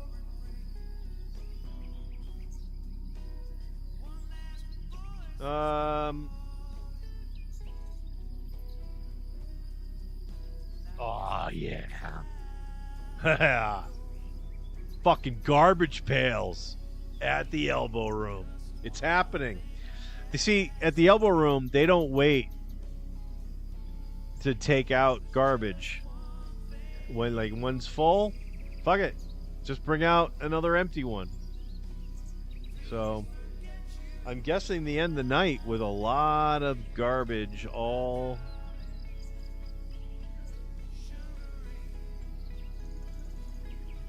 Look, we're watching how the sausage is made, everybody. We're just watching how the sausage is made. That's what happens. So, you know, what are you gonna do? All right.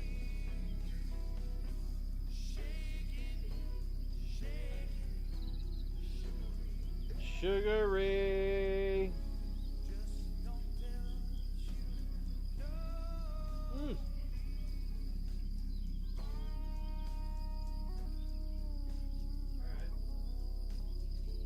It is hot, I guess. All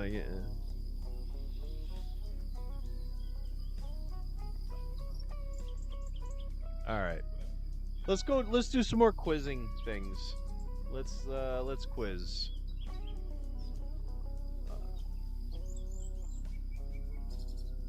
I think I didn't eat as much as I should have prior to the program. That's part of the issue.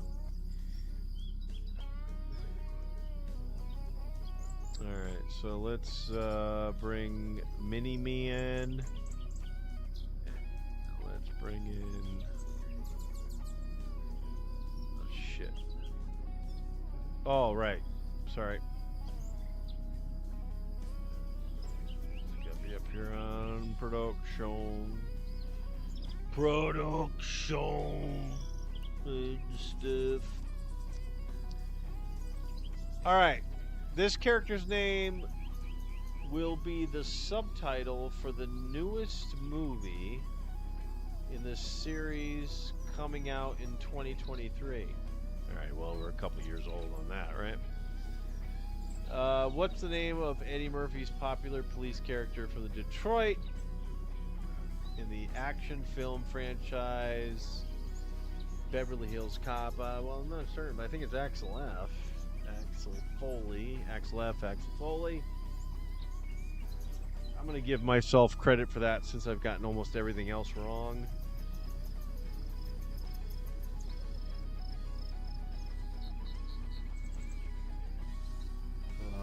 Well, there it is. Haggis. I think I know what haggis is. Is that liver? Haggis is liver. The national dish of Scotland is a type of pudding composed of the liver,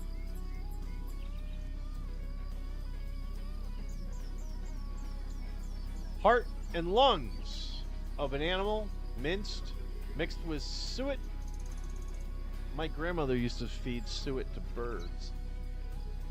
Suet and oatmeal, and seasoned with onion, cayenne pepper, and other spices. Traditionally, the mixture is then packed into the stomach of what animal and then boiled? I'm going to go lamb. I'm going to go say a lamb stomach. A lamb stomach. I'm going to go with lamb.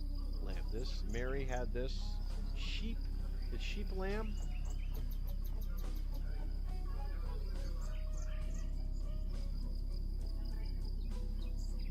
I think it is.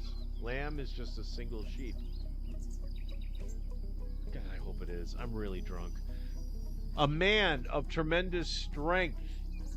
His power was destroyed after his lover Delilah cut his hair. What was the name of this biblical figure who appears in the book of Judges? Well, she's a modern day Delilah. Shout out Van Stevenson. We are going to go with Samson. Samson and Delilah. I mean, that's the fun. Samson and Delilah. So Samson. Samson. I was right on. All right. Beautiful brook. We don't have, well, I do, actually, we do have we don't have the tree lines on it, but we do have a little brook like that. Las Vegas Wash, which fuels Lake Las Vegas out there. We've got some, we've got some sources. Got some sources. All right. Fyodor Dostoevsky. Oh my goodness.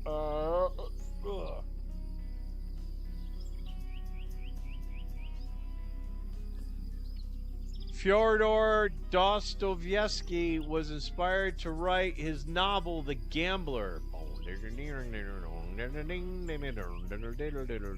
on a cold winter's eve on a train head west of Detroit. Okay. After visiting what casino in what fashionable spa town with the same double name located in the northern part of the Black Forest in Germany?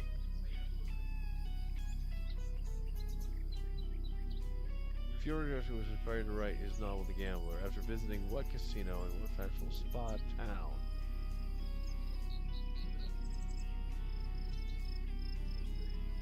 Back if I know.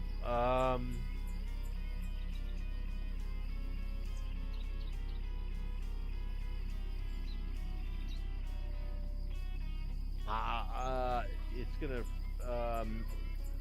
Black Forest in Germany. Baden-Baden. We're gonna go Baden-Baden. Baden-Baden. I don't know. Baden-Baden! Ho ho ho! Fuck yeah! Baden-Baden. Baden-Baden. I used to live in Germany, all right? So it's not like I just pulled the word out of my ass. But I did not. Fuck me if on that one. Woo! I feel good about that. All right. Wow, I'm gonna take a. Yeah, let's drink it. Let's drink and get fucked up for that one. Let's do multiples.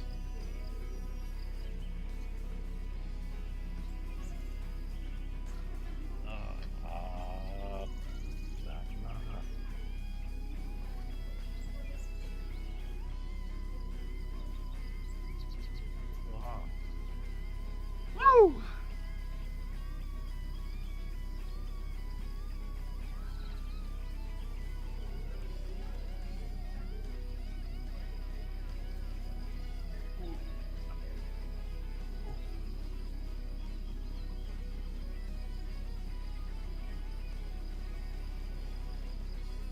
Did I mention that at the beginning of the show? I'm running out of weed, so today is definitely a weed day. I'm gonna have to leave this apartment. I'm gonna sleep first, because I don't know if you've been paying attention, but I've been drinking. I'm gonna go sleep first, and then I'm gonna go down to the local. Oh, Eddie Weber, 717. Okay, I was only a little bit. Oh, it's on there. Yeah, it's on there. Eddie Weber, what's good? Axel, sheep or goat? Okay, yeah, Eddie Weber. Smart guy, this guy. Eddie, I'm fucking wrecked. Eddie Weber, ladies and gentlemen, you may not remember if you never watched this show, but Eddie Weber is the conciliary of the Eddie Weber and Stephanie Educational Foundation that give very, very generously to this channel. Now, Eddie, keep your fucking wallet shut, my friend. Keep it shut. Don't want any money today from you. Want it from everybody else, but I don't want it from you. I want to announce to you that You've got some good cheer coming your way. Okay. You will be having good cheer coming your way. I haven't shipped it yet, but I've put it in the box. I've taped the box, and I've addressed your foundation on the box. I just need to lift the box, place it under me arm, and head over to the UPS store. That's just I walk right out my door, and I walk about 45 seconds, and there's a UPS store. My village rocks. It's really cool. All right, so I'm going to bring that over there, and then Eddie, you're going to get it, and there's like little goodies in there. Look. There's no Bitcoin in there, all right? Okay? I'm not doing some Schroeder's cat experiment in the box, so whatever. But it's a token of my love and admiration. Because you run a whole educational foundation, for crying out loud. So you have a lot of things that you're responsible for, which is educating the youth of Florida, at least from what I understand, focusing on the Panhandle. And you know what, dude? I just watched a video that like nobody lives in the Panhandle of Florida. Is that true? Is Pensacola the only municipality in the Panhandle? Is that true? Like they showed like all the people of Florida live like in the the dick of Florida, and then you live where all the you live in the pubic hair, but the pubic hair apparently is only concentrated to and I say that lovingly. I used to live in Florida. I used to live in Tampa. You know, there were plenty of fucking people in Tampa. Like every time I walked outside, I saw like 90 people. So, no, it's packed. We were packed. We were impacted in Tampa. But the Panhandle, fuck. Sounds like the Panhandle is wide open. Let's go to the chat. I still have it up, right? All right, cool. We got to thanks, brother. All right. How do I... Yeah, I got to go over to this screen. I've got like 8... Okay, I don't know if you know... Okay, maybe I should do that real quick. Let me do that real quick. Hang on. Or? Yeah. All right. So... I don't know if all of them are in there, though. All right, so when you saw my shit the last time before the change... Oh, and Eddie, you might not know this because you didn't see the beginning of the show, but I've changed. The background's different.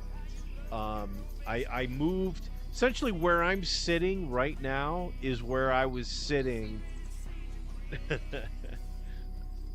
Back up. Switch it.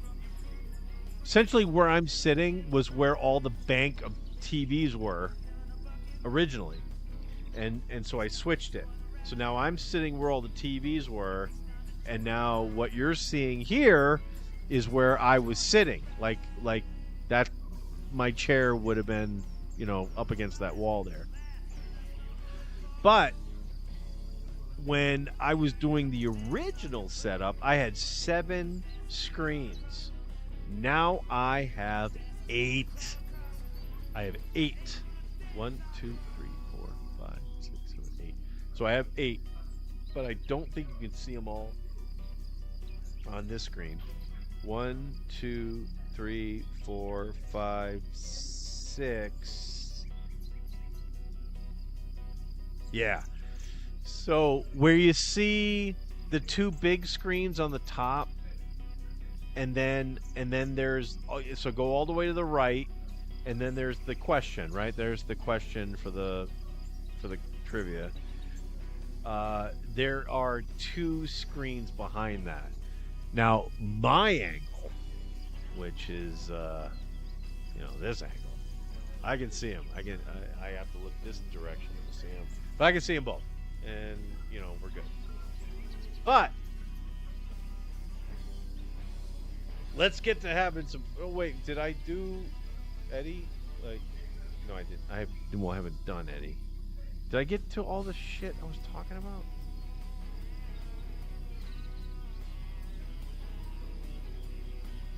Sheet, axle. Oh, you're right. Hurricane. I guess. All right. You know what? Fuck it. Eddie. Oh, Eddie Weber. Money. I was sending the thing. Yeah. Gift. Yeah, you're getting a gift in the mail. It's cool. I think you'll like it a lot. But again, it doesn't come anywhere close to matching the generosity you have shared. But I think I've gotten you some stuff that, like, some of the stuff in the box. All right, here's what I'm gonna do.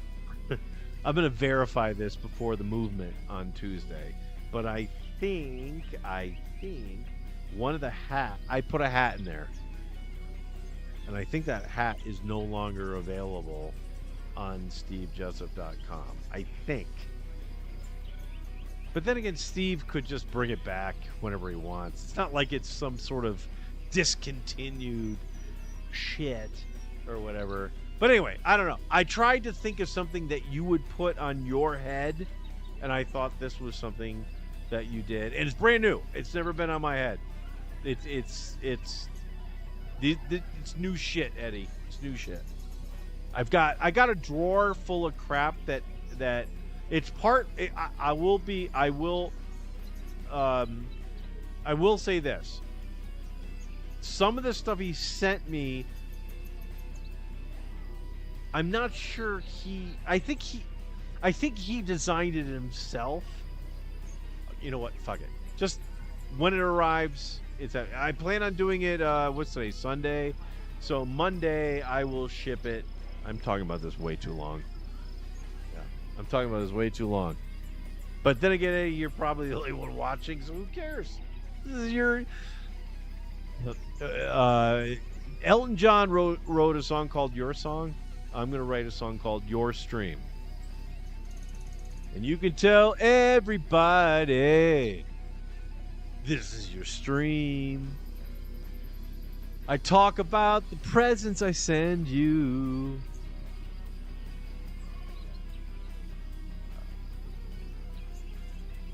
And then you cream. I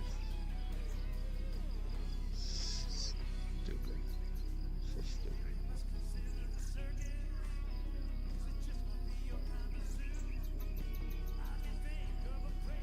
All right, this is getting out of hand. All right, let's do this question. Oh, shit. I don't remember doing that. All right, standing on the corner. Wait, no. Standing on the Corner Park is a public park in what American city, commemorating the song Take It Easy? Well, now I know. Standing on the Corner. Oh, Winslow, Arizona. Written by Jackson Browne and Glenn Frey, and most famously recorded by the Eagles. Standing on the Corner in Winslow, Arizona. It's a girl, my lord, in a flatbed Ford, slowing down to take a look at me. Next question, please. For here, am I sitting in a tin can far above the world? Oh, I know this. Planet Earth is blue and there's nothing I can do. This haunting extraterrestrial lyric is from what 1969 song from David Bowie off his album with the same name?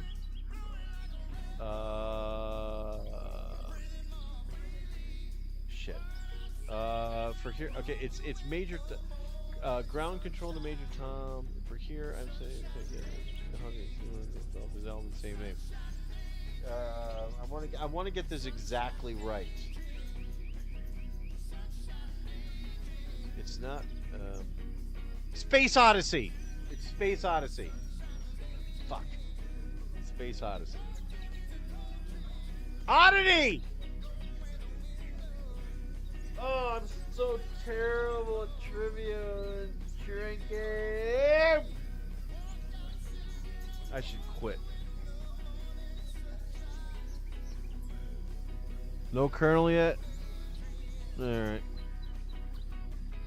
Founded by brothers Richard and Maurice. What is the name of the man who purchased McDonald's in 1961 and turned it into the world's largest restaurant franchise? That'd be Ray Kroc. That'd be Ray Kroc. Saw the movie and probably 6 or 7 documentaries or whatnot. Eddie, let's go through Eddie's stuff here. LOL, thanks, brother. I'm trying to get my mouse over there so I can manipulate that screen. Red Rum said, ish. Couple little larger cities, township Tallahassee, mainly over farmer. Oh, that's the Panhandle. Yeah. Yeah, it's interesting. I just thought there was more shit up there. But yeah. You guys, hey, got it all to yourself, Eddie. Got it all to yourself. Yeah, there's never telling what Mark might do, and hell yeah, thanks, bro. Space Oddity. Nice job, dude. Love the fuck out of some damn Bowie. Yeah, I do too. I like Bowie. I was in high school in the early 80s to the mid 80s. So I got pop David Bowie. Like when David Bowie became something that I was aware of, it was, China Girl, Let's Dance, put on your red dress and dance the blues. So that was like big time top 40. And I didn't even know he wore David Putty face paint in his earlier career, going all Peter Gabriel and shit, like really weird fucking shit.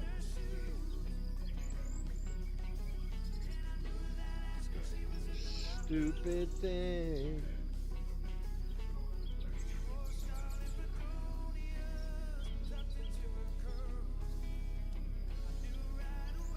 A little bit of nicotine there, folks. A little bit of nicotine. All right. I'm really disappointed that this isn't working. Maybe it's this part's not in all right.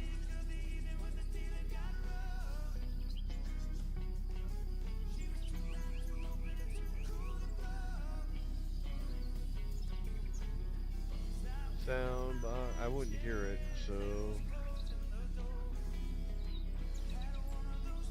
Yeah, I'm sorry. Just beg my pardon, real quick. I'm trying to see if the soundboard works.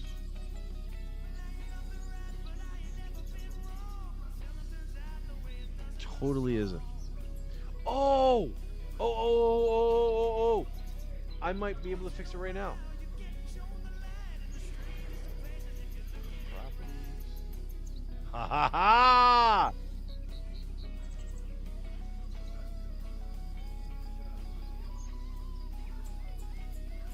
I think I fixed it. Oh, please tell me you hear some fucking Luke Skywalker here. Check one, check. Ah, fuck. No. You're probably hearing me twice. So, let's move that back.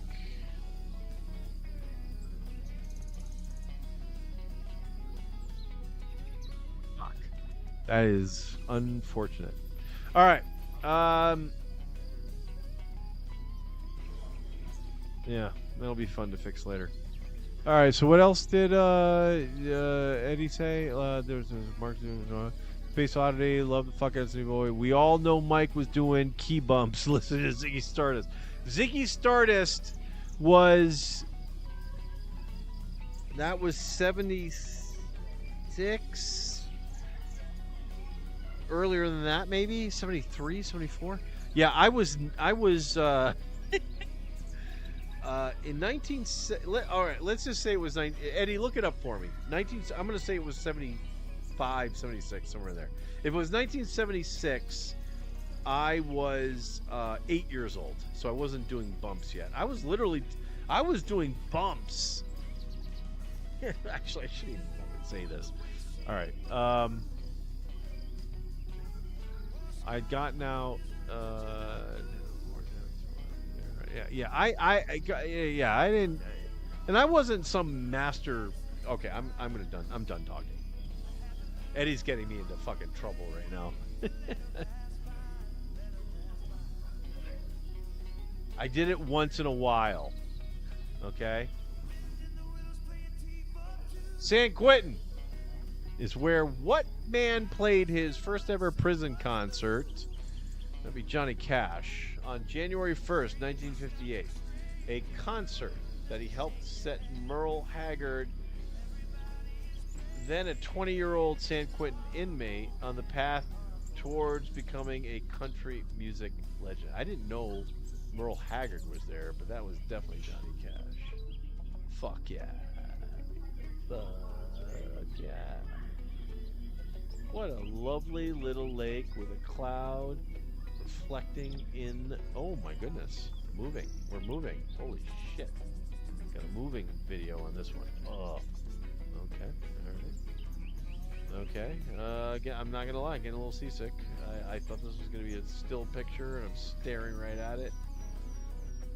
This battle marked the most decisive Native American victory and was the worst U.S. Army defeat in the Long Plains Indian War. What was the name of the American battle fought on June 25th, 18... That's coming up, right? Yeah, what about this one? 1876. That is referred as to Custer's Last Stand. This battle marked the most decisive. The Battle of the U.S. defeat in the Long Plains Indian War.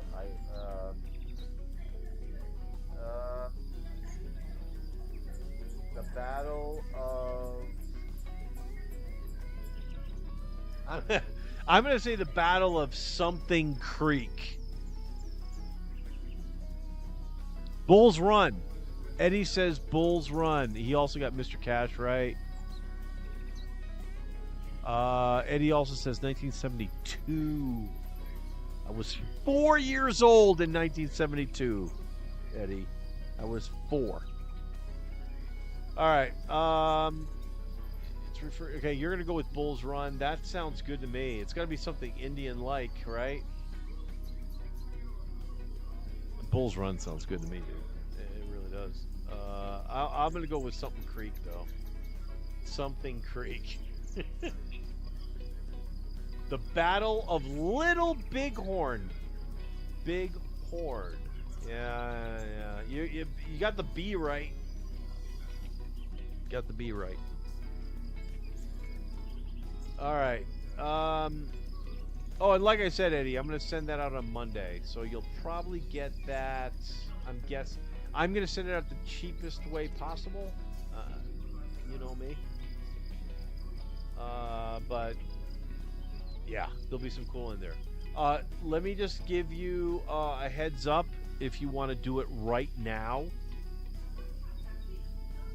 If you don't already have it in stock at your house, get yourself some of that lighter fluid that will you can put into a lighter. Shocker, and spoiler alert, I'm sending you a you probably already have one. I can't remember if Steve sent out on his Patreon when we had Patreon, if he sent out lighters. But I still have a few Steve Jessup lighters left, so I sent you a. I think it says I got shit to do on it, but it's a lighter. But anyway, get lighter fluid when you're out and about. Buy some lighter fluid, the one that's got a little like it's you know. All right, in English-speaking regions, it is usually thinner than spaghetti. Thin spaghetti. Barilla's got that shit. While in Italy, it is typically thicker. Alright, well, this is confusing again. What is this traditional type of pasta that is similar to spaghetti, whose Italian name means little worms? Oh, is that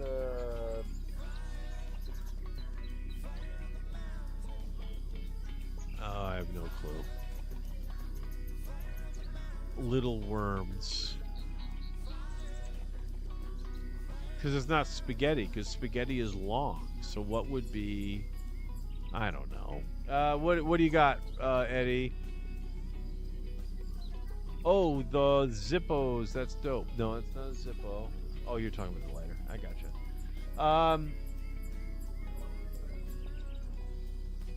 In English-speaking regions, it's usually thinner than spaghetti. Angel hair! Oh, little worms? That doesn't make any sense. Ah. Not bright, ladies and gentlemen. Unlike the day. Sunday warm. Sunday. Vermicelli! But I mean, it's very nice. That's what I could do. I could just do my... I'll just do my audio things with my own voice. These nuts! Like the Aloha shirt, this piece of clothing, I usually wear Aloha wear, wearing my cruise wear and stuff. I went with the cannabis. Scott Parham, ladies and gentlemen, Etsy. I don't know if he's even on there anymore, so you might not be able to find him. I don't know. Like the Aloha shirt, this piece of clothing is often brilliantly colored with floral patterns and generic Polynesian motifs.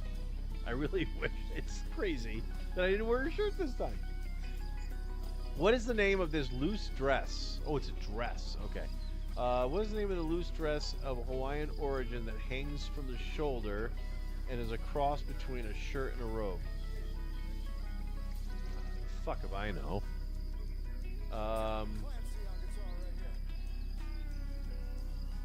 I have no idea. I have no clue. Oh, wait, before I show it. Sarong! Eddie Weber says a sarong. Sarong? Sarong. Eddie says sarong, ladies and gentlemen. It is a muumuu.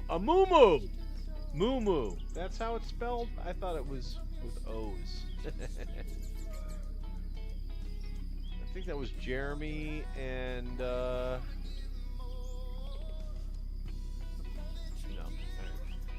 What if Christmas, he thought, doesn't come from a store? What if Christmas perhaps means a little bit more? Who wrote this famous line that was originally in one of his best-selling books but is now used in movies, Christmas cards, and more every December? Who wrote the famous line? Wait, what if Christmas, he thought, doesn't come from a store? What if Christmas perhaps means a little bit more? I'm going to say Dr. Seuss. What do you... Oh! Eddie said Seuss. Eddie said Seuss. That seems Dr. Seuss-esque to me. Dr. Seuss. Good call, Eddie. Good fucking call. What time we got? Yeah, I got a... Well, I actually did go a little later. That's right. I did start later than 5 because of fuck you too. In the 2013 movie, The Secret Life of Walter Mitty, I tried to watch that fucking movie. Like, I legit, like, I started it, and I tried, and I just, nope, I couldn't get through it. In the 2013 movie, The Secret Life of Walter Mitty, Walter is a negative assets manager at what popular magazine who daydreams and adventures and crush on a cold world. I'll name it. Variety. Life. Ah. Secret Life of Walter Mitty. Life. I should have put 2 and 2 together with the foreshadowing with the title. No idea. Never saw it. Said Eddie. I gotta go to Eddie first before I do the answers. Should do that. All right. Also famous for directing all 3 of the Back to the Future movies. I think I know who that is. What was the name of the director of 1994's Forrest Gump, who also directed 2 other Tom Hanks movies, 2000's Castaway, now I know it, and 2004's Polar Express? I know it, and here's the reason why I know it. Because when I was working for Webster Bank in Connecticut a long time ago, they sent me to a conference in Nashville, Tennessee. Not Nashville, Tennessee. It was in Memphis. I went to Memphis, Tennessee. I went to Memphis for a conference. We used this workforce management software. I used to do call center workforce management, making sure we have enough people on the phones and scheduling lunches and breaks based on call flow. If we have spikes in call flow, bringing people, I did all that shit. I was basically a air traffic controller for a telephone call center. Essentially, that's what that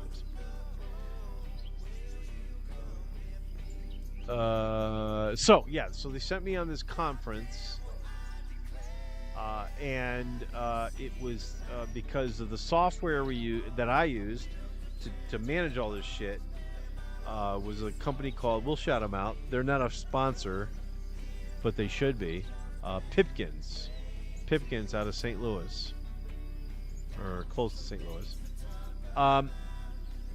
They workforce management software, so they run the conference, and they held it at the FedEx headquarters because FedEx volunteered to host it, and we got to go hang out there and shit.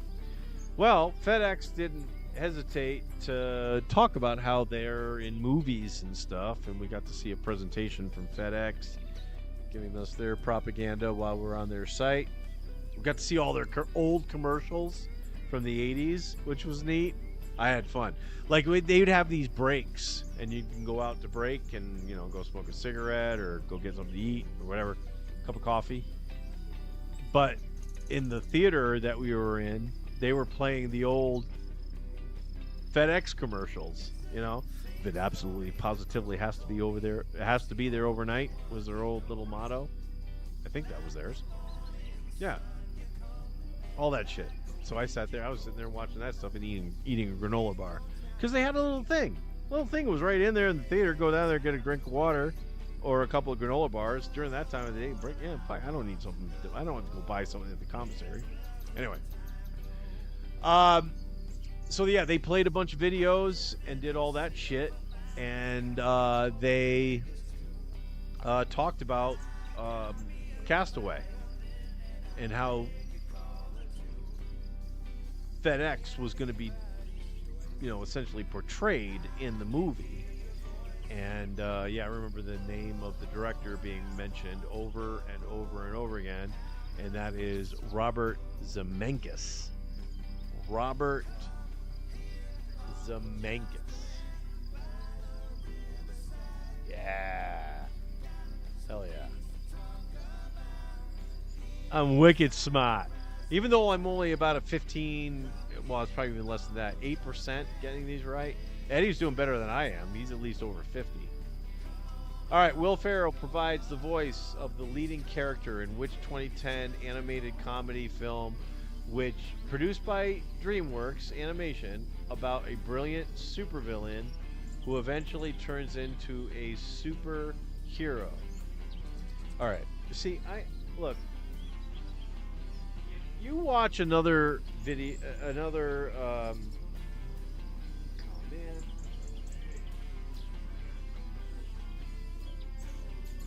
We're going in again, folks. You know what? I'm going to go to the bottom of the hour. We'll give the Colonel a little bit longer.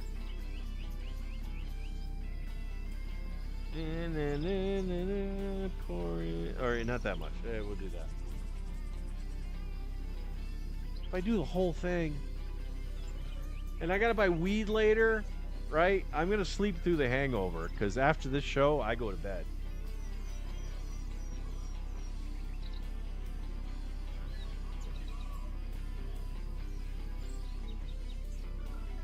Had a cup of coffee while I was setting everything up before the show started. That is ice fucking cold. All right. This brilliant super villain who eventually turns into a superhero. Let's go to the chat. Robert Zeberchecki or some shit like that. Okay, nice job, Eddie. You were close. No idea. Gotta be a kid's movie. Was it the it's not the Incredibles, right? The Incredibles, though, they were all good always, I think. All right. I have a niece and a nephew, so I've seen some stuff. I saw the movie. Okay. I couldn't tell you a single thing that happens in the movie, but I have seen the movie Cars.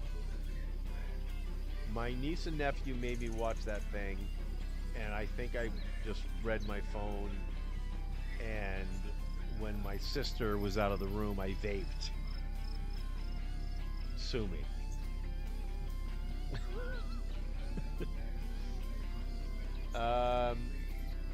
I don't know. I really don't know. I have no clue. What's the answer? Megamind. Nope. Nope. Let's do a few more and we'll, what do we got for, I'm going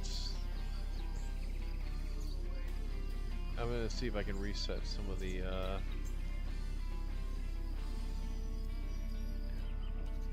Alright. What is the name of the American sitcom starring Ted Danson that ran from the early 80s? Okay, Jesus bloody crap. I'm not even going to pause this one. Where everybody knows your name. Bum, bum, bum. They're always glad you came. Bum, bum, bum. Do do do do do do do do do do do. I wanna go where everybody knows your name. Da da da da da. Ring. Meow. Ruff, ruff. Good dog. Well, a dangerous but popular sport played by witches and wizards riding flying broomsticks. How many points are scored if a seeker catches the golden snitch in a game of Quidditch? Yeah, I remember the scene. I'm going to say 50 points. Eddie, do you have a thing? 50? Quidditch? You're thinking of the whiskey, Eddie. Quidditch. Don't know if that's how it's spelled. I think you're thinking of the whiskey. You drunk. Speaking of drunks.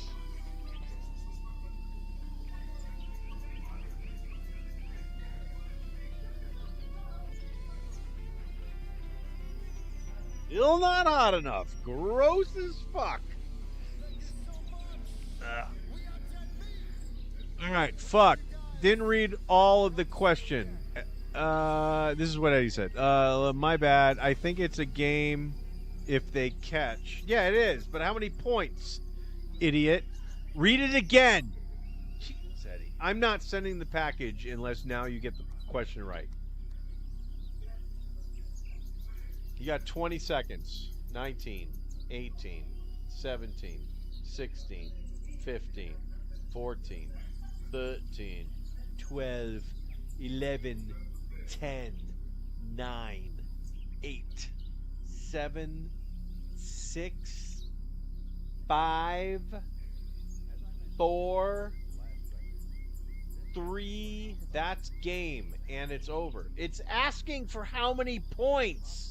So you're saying that's a game, and it's over. So you're saying a billion points, a jillion points, 100 points. You read about. Stop. Fuck. All right, all that shit's gonna be. I'm gonna get copyrighted strike for that crap. Holy moly! Why did that occur?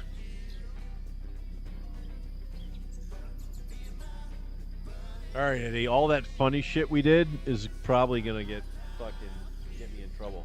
All right.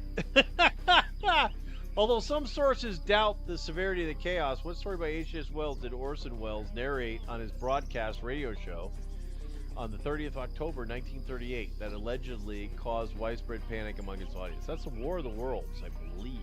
War of the Worlds? Yeah, Eddie. I think you're right. War of the Worlds. I remember. I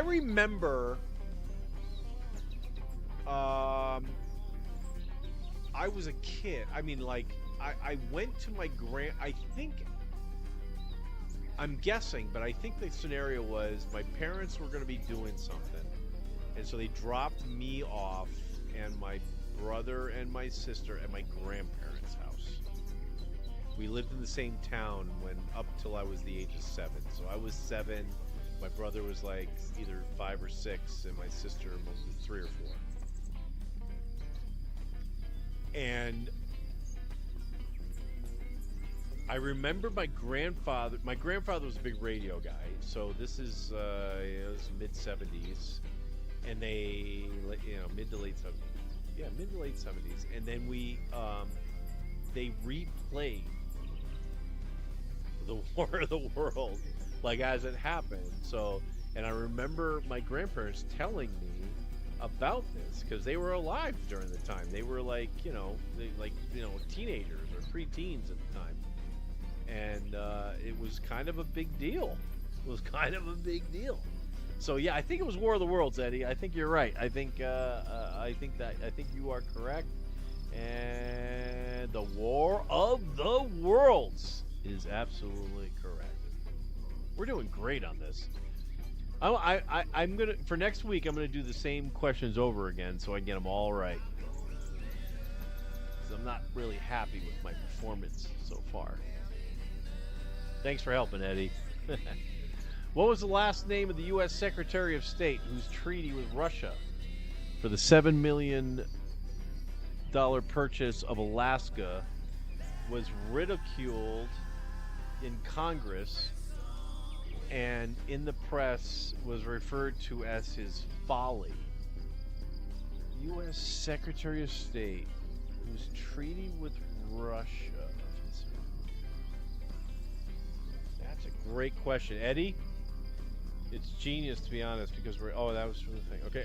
Eddie's talking about the role of because radio programs force you to use your imagination. Yeah, absolutely, dude. YouTube is ripe with those radio programs. The Shadow Knows, dude. All that shit. I've heard all that stuff on YouTube. It's a lot of great stuff from the early radio days.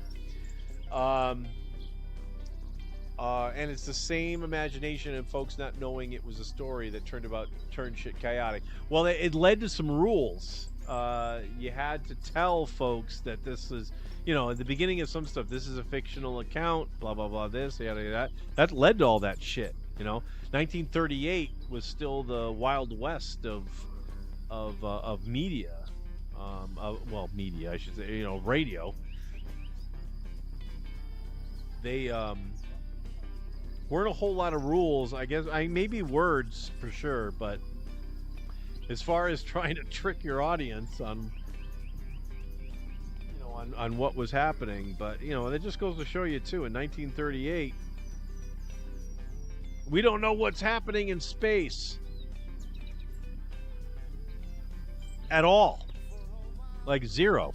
We had Einstein was alive right in 38, right, doing stuff. So maybe he was putting some stuff out there, like yeah, there could be some shit out there.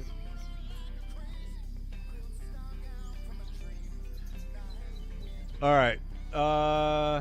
Seward. Eddie Weber says Seward. Oh, Seward as the senator? Yeah, maybe. I have no clue, dude. Nice job, William H. Seward. See, ladies and gentlemen, the Edward and Stephanie Educational Foundation, which gives countless of pennies and dollars to educational things where programs give questions and ask you for answers to educate you. The Edward and Stephanie Educational Foundation and Velocity Restoration. Oh, Eddie, I should tell you that with the whole new setup, the movement, right? Because Velocity Restorations sponsors the movement by giving us posters and stickers and stuff. Fucking phenomenal. I have it on the couch here. I've got the poster because you'll see now the old background, right? When I was doing the old thing, I had Velocity right back there. Now it's not there anymore.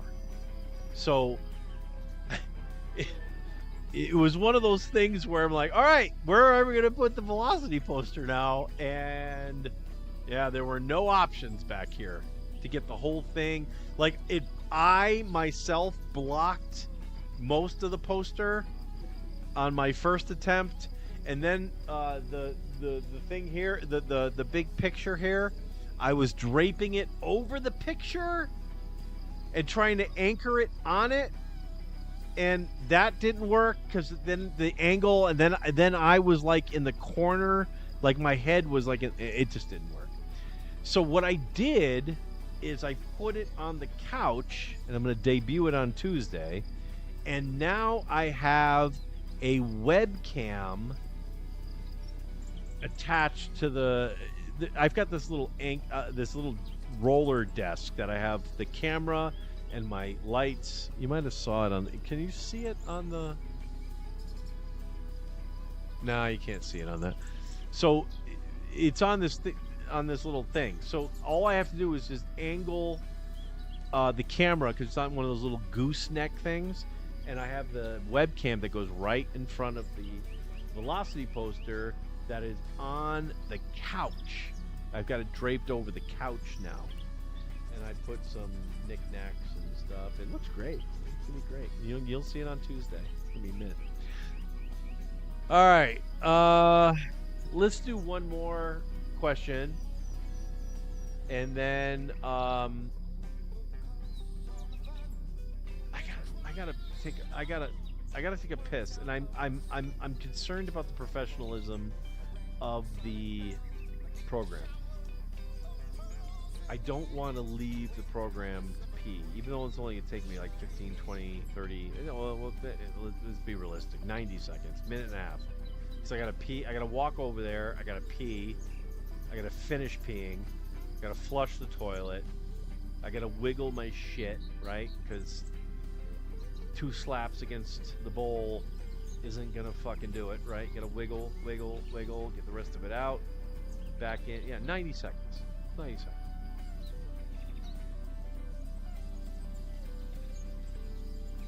All right, I'm just gonna go ahead and do it, and we'll give you. Yeah, let's give you producer Mike music. I gotta pee. I'll be right back after I pee.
done. All right. Okay, yeah, good.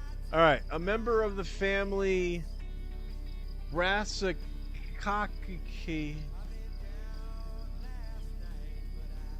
which also includes horseradish and mustard in another genre. Did AI write this with some sort of...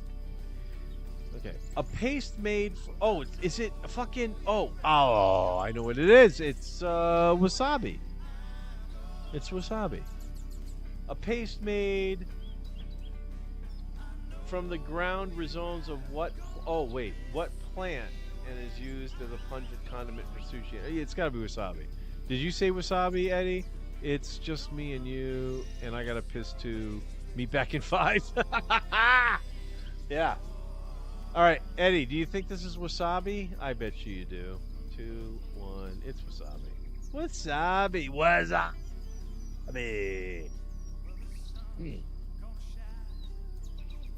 All right, yeah, more drink. Again, we're going to do some more. Let's do another... Mysterious Vixen, where the fuck have you been?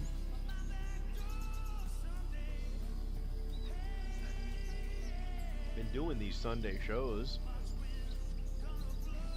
All right. Also known as the Green Goddess. The Green Fairy or the Green Lady. What alcoholic drink has long been a popular drink for artists and creative types, and even influenced bohemian artists and writers such as Vincent van Gogh, Pablo Picasso, and Ernest Hemingway? Eddie, I'm going to let... Yeah, there you go. I was going to say, Eddie, you got this. This was something that we were able to get in Germany when I was stationed there as a youngin'. And we got the whole, the whole non-U.S. banned substance when you're in Europe. This was in the late 80s when I was stationed in Germany. But yeah, you could get that stuff. They made it a whole thing and whatever. I just got really, really drunk. But yeah, I think you're right, Eddie. Abstinence. I'm sure they call it all sorts of fucking different pronunciations. What color is this vehicle? I'm going to go with orange. Orange.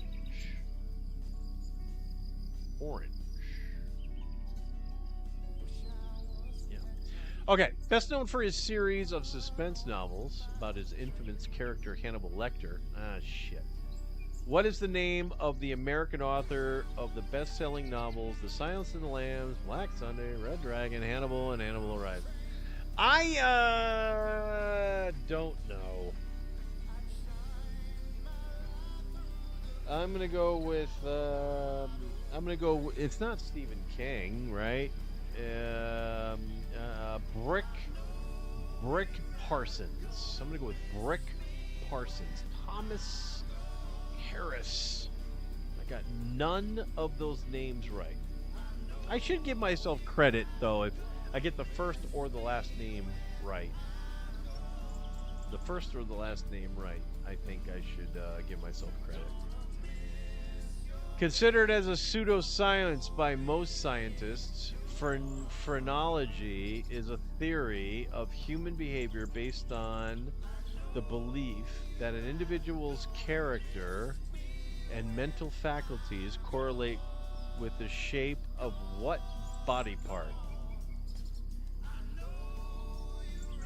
Phrenology.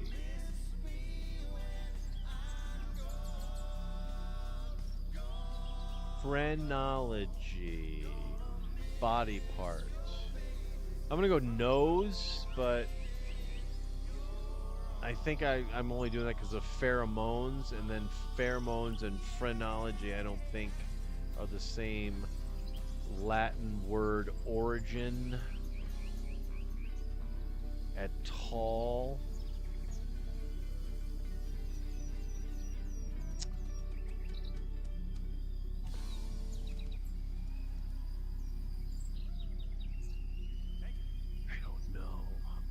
don't know. Oops. Down here.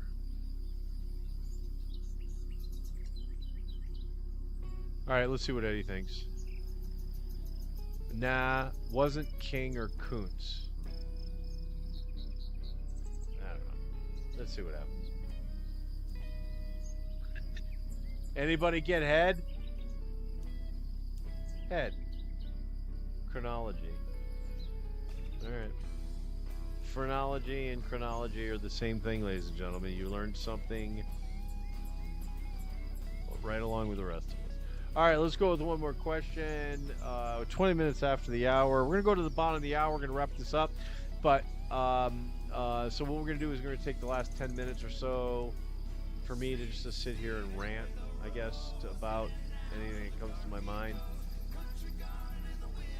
Alright, of the 7 books in the Chronicles of Narnia, Jesus Christ, Chronicles of Narnia, this was the 6th book published. Jesus, I don't think I need to really go on. What was the title of this prequel that outlines the creation of the realm of Narnia 1,000 years prior setting of Lion, Witch, and the Wardrobe? All right, I'm gonna go with the Crucible, the Magician's Nephew. Yeah, that's just wrong. Eddie Weber drove that car in a first place finish in the 2016 Battle of the Interstate 95, Orlando to Tampa, unsanctioned, criminally done race with his buddies from high school. What was the title of the 1852 novel by Charles? I thought we did this before. Charles Dickens, that has the distinction of perhaps being the only work of classic literature featuring character that dies by spontaneous combustion. Like I said, I know A Tale of Two Cities.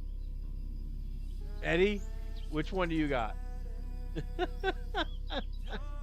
Bleak House. Come on. Fuck off.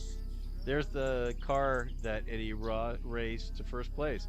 And he did it with those bikes on the back and the stickers. Yeah, that's the bikes were actually more straight on the back of the car, but you know, he was going 285 miles an hour average, and that kind of mangled the bike mechanism. Well, the thing that holds the bikes to the back of this vehicle got a little mangled. And so Eddie drives us around, well, especially when he's, you know, going wine tasting in Napa Valley. That shows it's paying homage to the, you know, to the whole thing. All right, I'm just playing.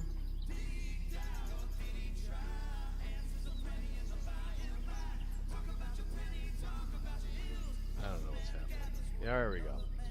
Based on the 1931 play Green Grow the Lilacs. I'm going to call bullshit on that right away.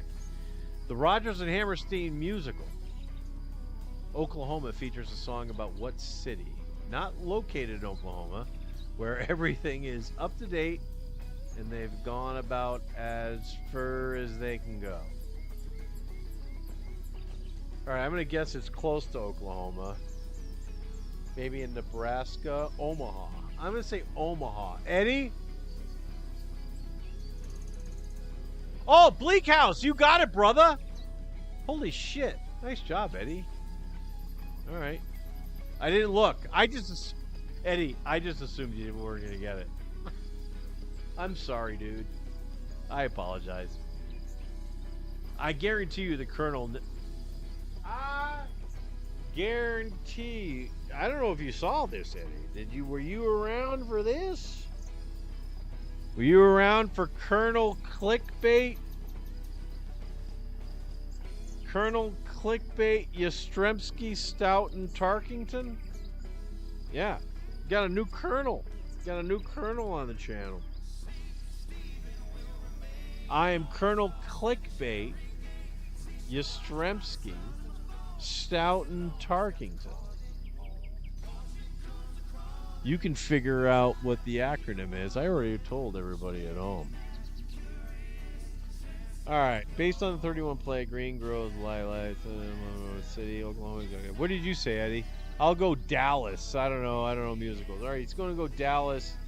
I'm going to go, like I said, I'm going to go Nebraska and say Omaha. Kansas City.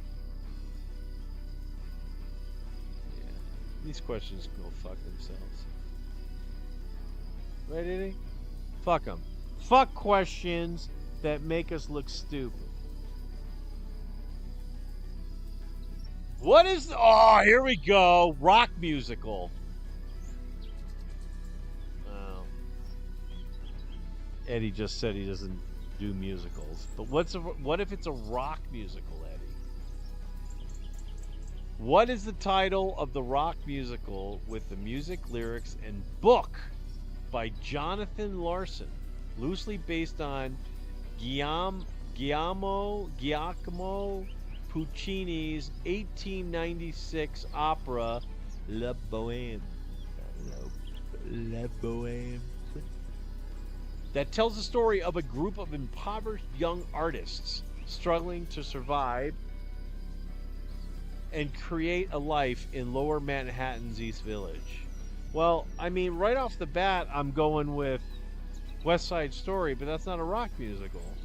And then my head kind of went to Rent a little bit, but that was like in Chicago, I thought. Rock musical with Jonathan Larson. I don't know who that is. It's loosely based on La Bohème. La Bohème means the Bohème in French. The house? Is it... Well, house in French. Bohème. What is... La Bohème? Does it mean house or residence or area? Eddie, what do you got? I don't know. It might be West Side Story, but I thought it was the gay dudes. Rent! Eddie, look. Eddie and I are on the same page. La Bohème.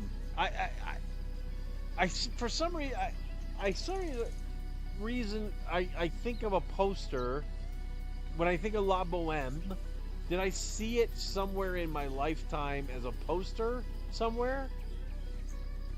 And I always think of a woman. But then again, if anything in French, I think of a woman. Right? Crawlface is very French, and I think he's a girl.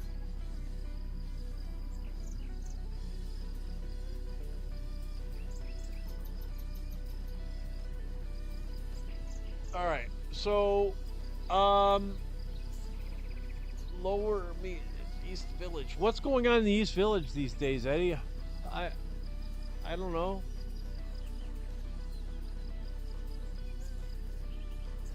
God darn it, La Bohème. If I could figure out what La Bohème means without looking it up. Well, my phone's over there and off now, actually. Get the time back up. No Colonel. Colonel, if you're watching, call in. I want to know what's happening in the shit talkers fucking chat group. Alright, what is the title of the rock musical? I don't know. Jesus Christ Superstar. Ah, it is Rent. It is Rent.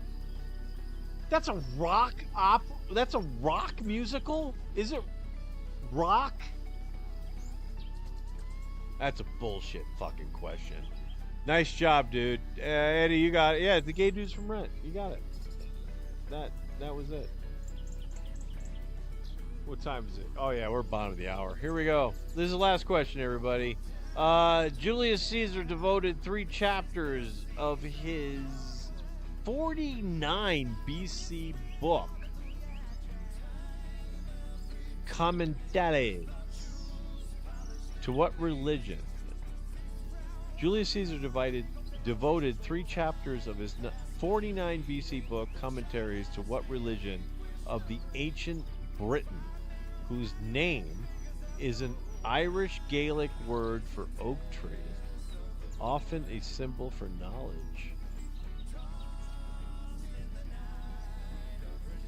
Who were concerned with the natural world and its powers and considered trees sacred.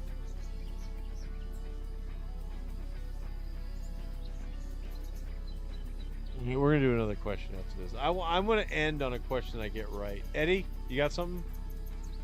I think we've seen the Queen Boheme posters. Yeah, you know what I'm talking about, right? It's like almost like a black background with a white silhouette with some like I don't know. That's what I think in my head. That's what comes to my mind. All right, I don't know what the fuck this is. Consider trees sacred. And shout out to Eddie for not just shouting out answers. Druidism, look at that. Because that would just say, because if Crawlface was watching, which he will never watch, he'll never watch anything on this channel. He hates all the content, but for some reason he likes the camaraderie. And you know what? If you get that out of this, that's fine. I like that. That's great. I'm happy that you have found some friends. So Druidism. It's the answer. Yeah. Okay. So yeah, I want to. Oh, boy! Speaking of Crawlface, fucking Bucky's right there. Crawlface loves Bucky's. Where is this one? Did they give a thing? No. Just Eddie's fucking race car, orange Ford Escape race car. Where that fucking thing is. All right. Oh yeah. Let's do a drink. Bucky's. They're not a sponsor.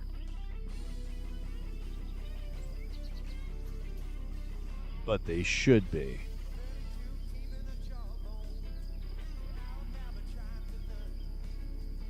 All right. Let's see what they got here. So Crawlface needs to, give me some thank yous for that. 'Cause you love that shit. All right. When gambling on horse racing, the answer to this is going to be parimutuel.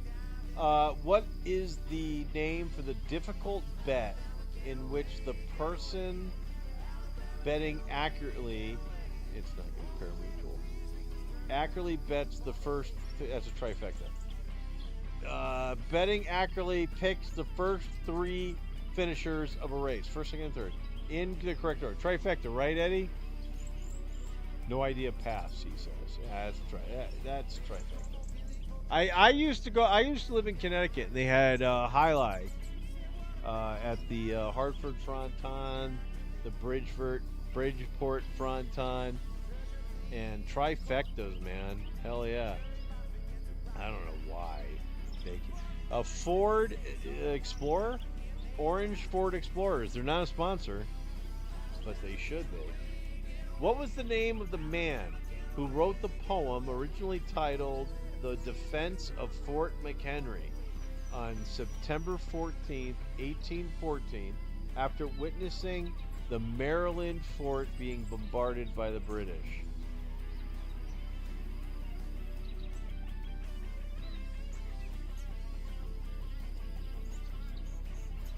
I'm going to go with Francis Scott Key. Oh my God! Nailed it! Nailed it! Nailed it! Nailed it! Nailed it! Nailed it! Nailed it!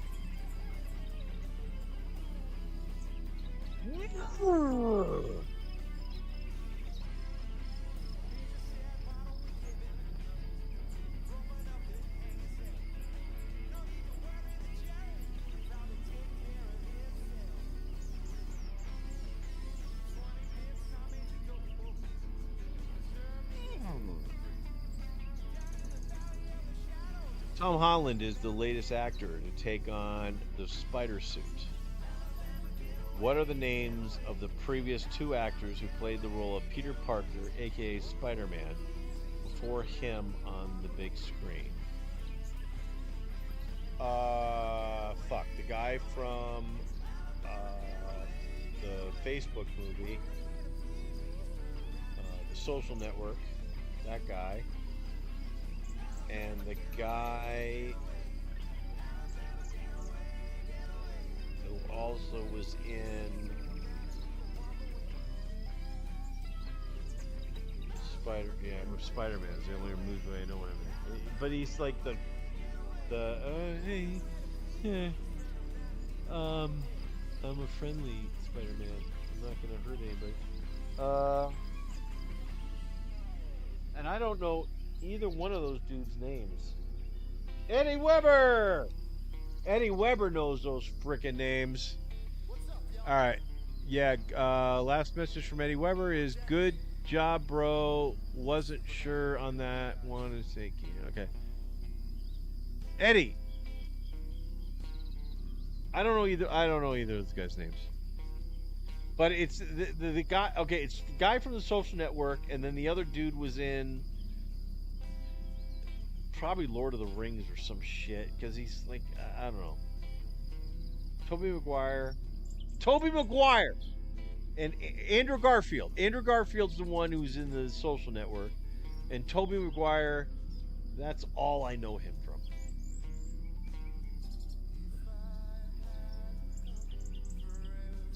All right, Eddie's taking a break on the lake. Nice job. Is that what Pensacola looks like, Eddie? When you're looking at the water, it gotta be close.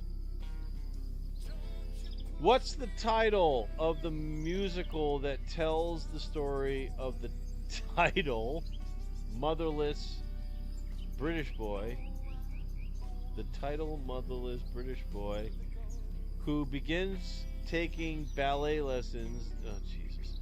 During the 84-85 UK miners' strike in Northeast England. I actually do kind of fucking Aaron Burkroll Boral Bami. I think I remember a movie. Wasn't there a movie about it too? Bobby Boo Boo Boo Berna Gardala. What is the title of the musical that tells the story of the title motherless British boy? Yeah, it's the name of the dude. Donna blah blah blah blah blah blah blah blah. It's Donald blah blah blah blah. Billy Elliot. That's what I said. I knew it was blah blah blah blah. Billy Elliot. Same shit. Eddie, you gotta clean your vehicle after you go off-roading, dude. Chris Pratt plays Joshua Faraday, a gambler and rogue with a fondness for explosives and card tricks. His character in the 2016 movie shares similar traits as Steve McQueen's character Vin Tainer from the 1960 original of what movie? Eddie, you got this. I didn't see this movie. The Mechanic.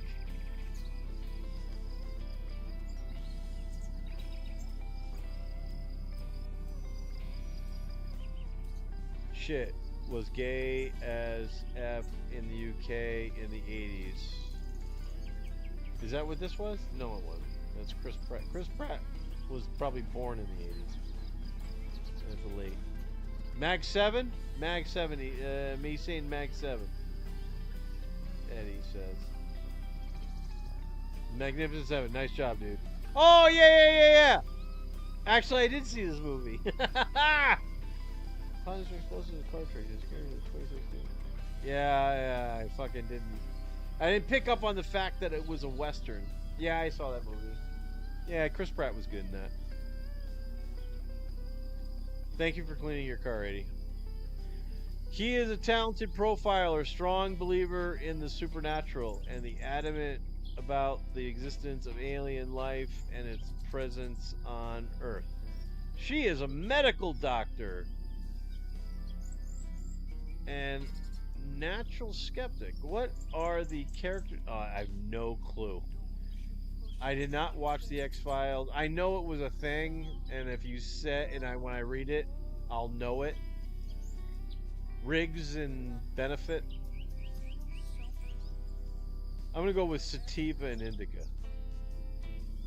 Eddie, you've got a second. You got something added for me, Eddie? You got Eddie? You got anything? Nothing? No? Anything? No?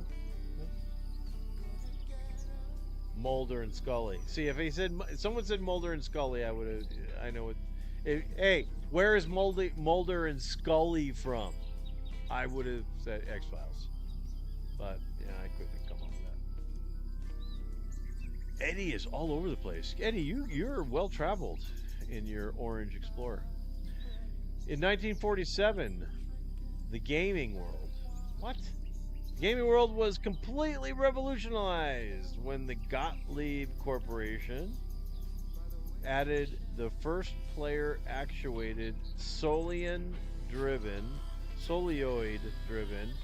2-inch flippers to a pinball machine in what game designed by Harry Mabs based on a character from an English nursery rhyme. All right, 47, gaming world. Killing Ruin of Valley Corporation. First player actuated solenoid, which I do not know what that means. 2-inch flippers to a pinball machine. All right, I know what that is. Based on the character.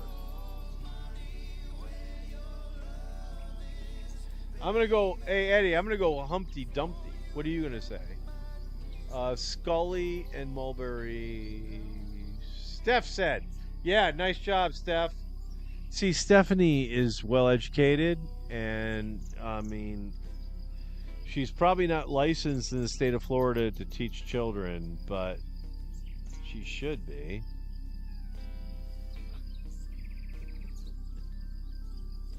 I'm going to go Humpty Dumpty. Just because I have no fucking idea. Oh, fuck me! Ha ha! All right.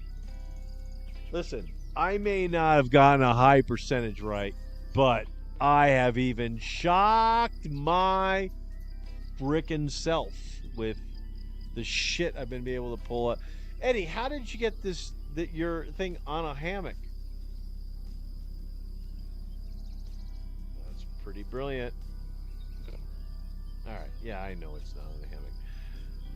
Yeah, okay, this is what you get on the show, folks. You're gonna get. Look, I've got wisdom.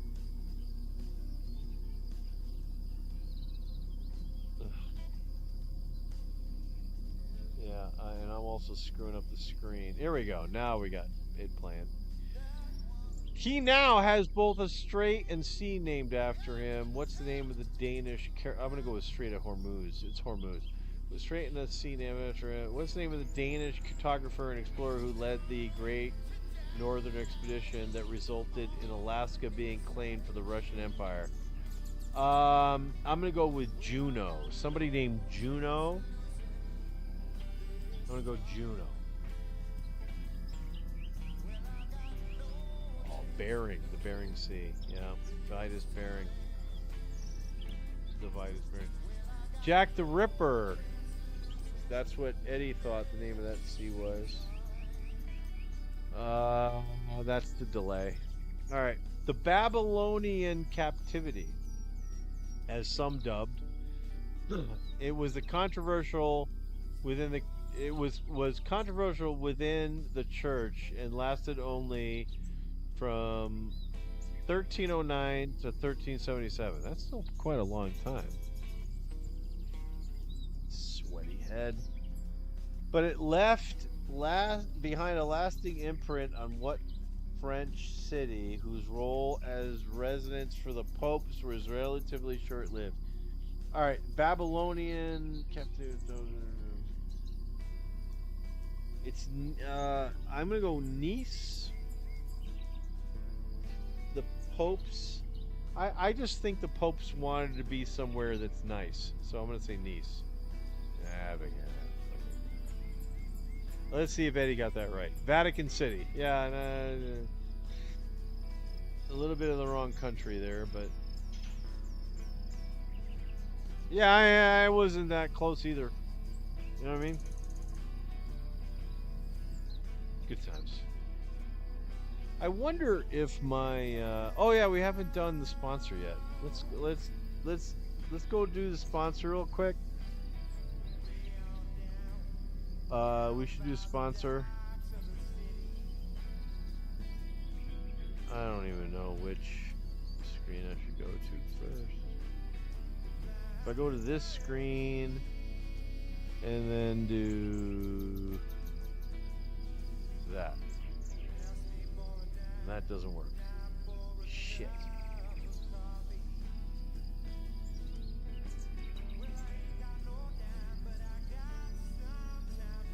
I go here. Yeah. Oh, it goes there. Oh, no. Ladies and gentlemen. I got it now. Eddie, I got it figured out. www.stevejessup.com. If you head over there, you can get the wonderful array of t-shirts that are available. But listen, if you're currently watching this program and you're naked, like literally because you have no shirts, what a wonderful website to go to complement your non-existent wardrobe. Sauce 'em and toss 'em. We're talking about wings on your shirt, making dick moves. We're talking about a statement on your chest that revolves around dick. And then my personal favorite, I'm already tired from drinking until tomorrow. Because aren't we all, ladies and gentlemen? www.stevejessup.com. And wow, I mean, for the love. Get over there, get some things done.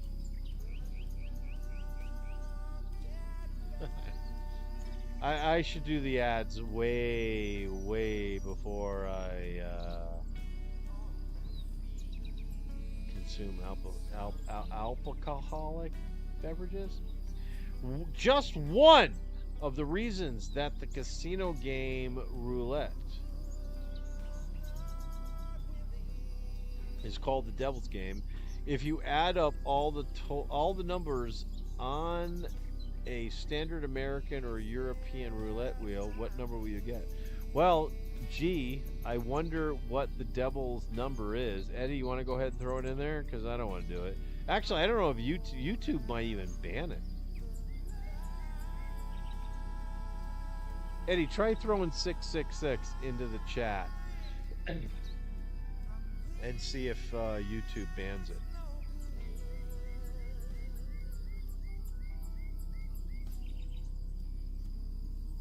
As the early drinkers are early drinking at the elbow room. Well, to me, it's almost noon. So, for the love of God. All right. Red Rom Eddie Weber says, nope, pass, LOL, damn it, 666. All right, yeah. Didn't take long.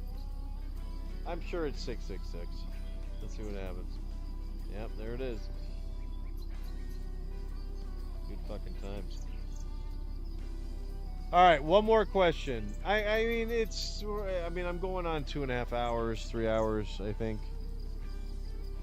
I think I started at 5:30. It's now 9. 5:30, 6:30, 7:30, 8:30. Oh shit, probably even more than that. Revealed in the 1978 movie to be the family crest of the house, Superman, of the House L, what one of the 3 primary houses of Krypton. Here we go. The S on Superman's logo is the Kryptonian symbol for what? Shit. I think I knew this at one point. I'm going to say sanity, even though I know it's not sanity. Oh, Eddie, you want to take a shot at it? Maybe he knows. And my head's sweating again. Colonel letting me down, not calling in. I want to know what's going on with the fucking shit talkers. I'm sure they're fucking talking shit about me. Alright, Eddie says, never really got into comics and stuff, so don't know. Alright, gotcha, buddy. Alright, let's go with, Serenity. Hope. Hope. A new hope. Alright, one more. One fucking more. One more, I'm wrapping this shit. Well, actually, one more. We'll look at the fucking webcams. We're getting the fuck out of here. In Charlie and the Chocolate Factory, what is the name of Charlie's grandpa that is miraculously cured of his illness that has kept him bedridden for decades and accompanies Charlie to the factory for free candy? Alright, you know what? It's Grandpa Joe, I think. Grandpa Joe. And he is portrayed by the actor. It's like one of those common names, like Rick Anderson or some shit. I think it's Grandpa Joe. Holler. Let's go with Saki. I think you mean let's go out with Saki. You got that right, brother. Let's do that. Grandpa Joe. I'm a smart guy. I'm going to just assume that I totally got more than 50%. I think it was pretty close. I want to thank everybody for being here. Going out with more Saki. Oh yeah, last shot. Here it is.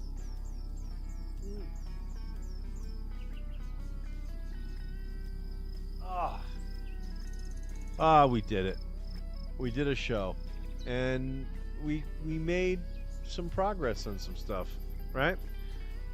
We've got Colonel Clickbait, Yastrzemski, Stoughton, Tarkington, who will be checking in from time to time to fill that void that the Colonel Billingswealth, Cramwell, Succulent, Borscht, Vincent, that you're used to having on these airwaves. I will try to recompense with Colonel Clickbait, Yastrzemski, Stoughton, Tarkington.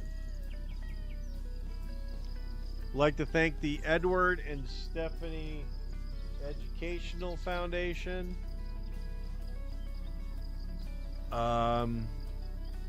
Like to thank these 4 or 5 individuals at the Elbow Room. Let's take a little larger, like 1, 2, 3, 4, 5, 6, 7. Those, that might be staff back there.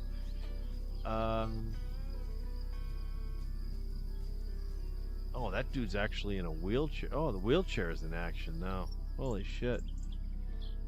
Yeah. All right. So we'll do some further like we didn't like. I don't think there's a whole lot going on with this family, but the fact that this channel even exists, I think we might be able to find some cool things in other places.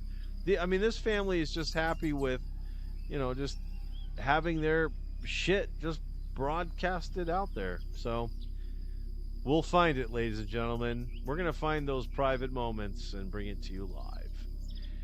Ladies and gentlemen, again, I'm very much appreciative of the fact that you chose to join us on a Sunday morning. We did our show. we've got our QR code over there. We're trying to get $2,000 before the end of the year. We're at about,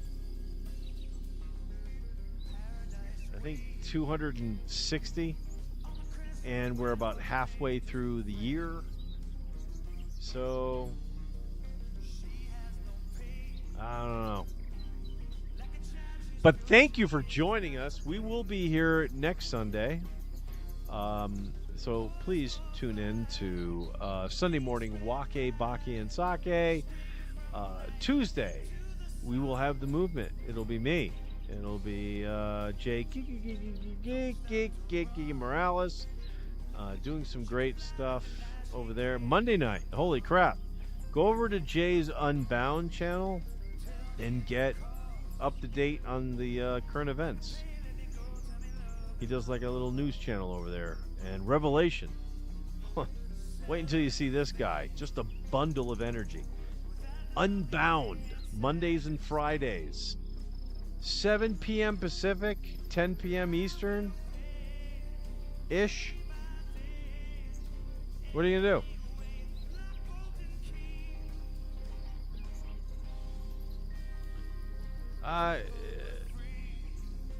Thanks for watching, everyone. We love it. Fucking love it. Thanks for watching. And thanks to Dead Meat for providing us some tunes. Hey, thanks to the Tubes for jumping in there with She's a Beauty and ruining this entire stream. We'll love you guys. Yeah. Hey, rock on, man. Again, Tuesday. And I'm producer Mike, and we really are psyched that you joined us, and thanks for watching.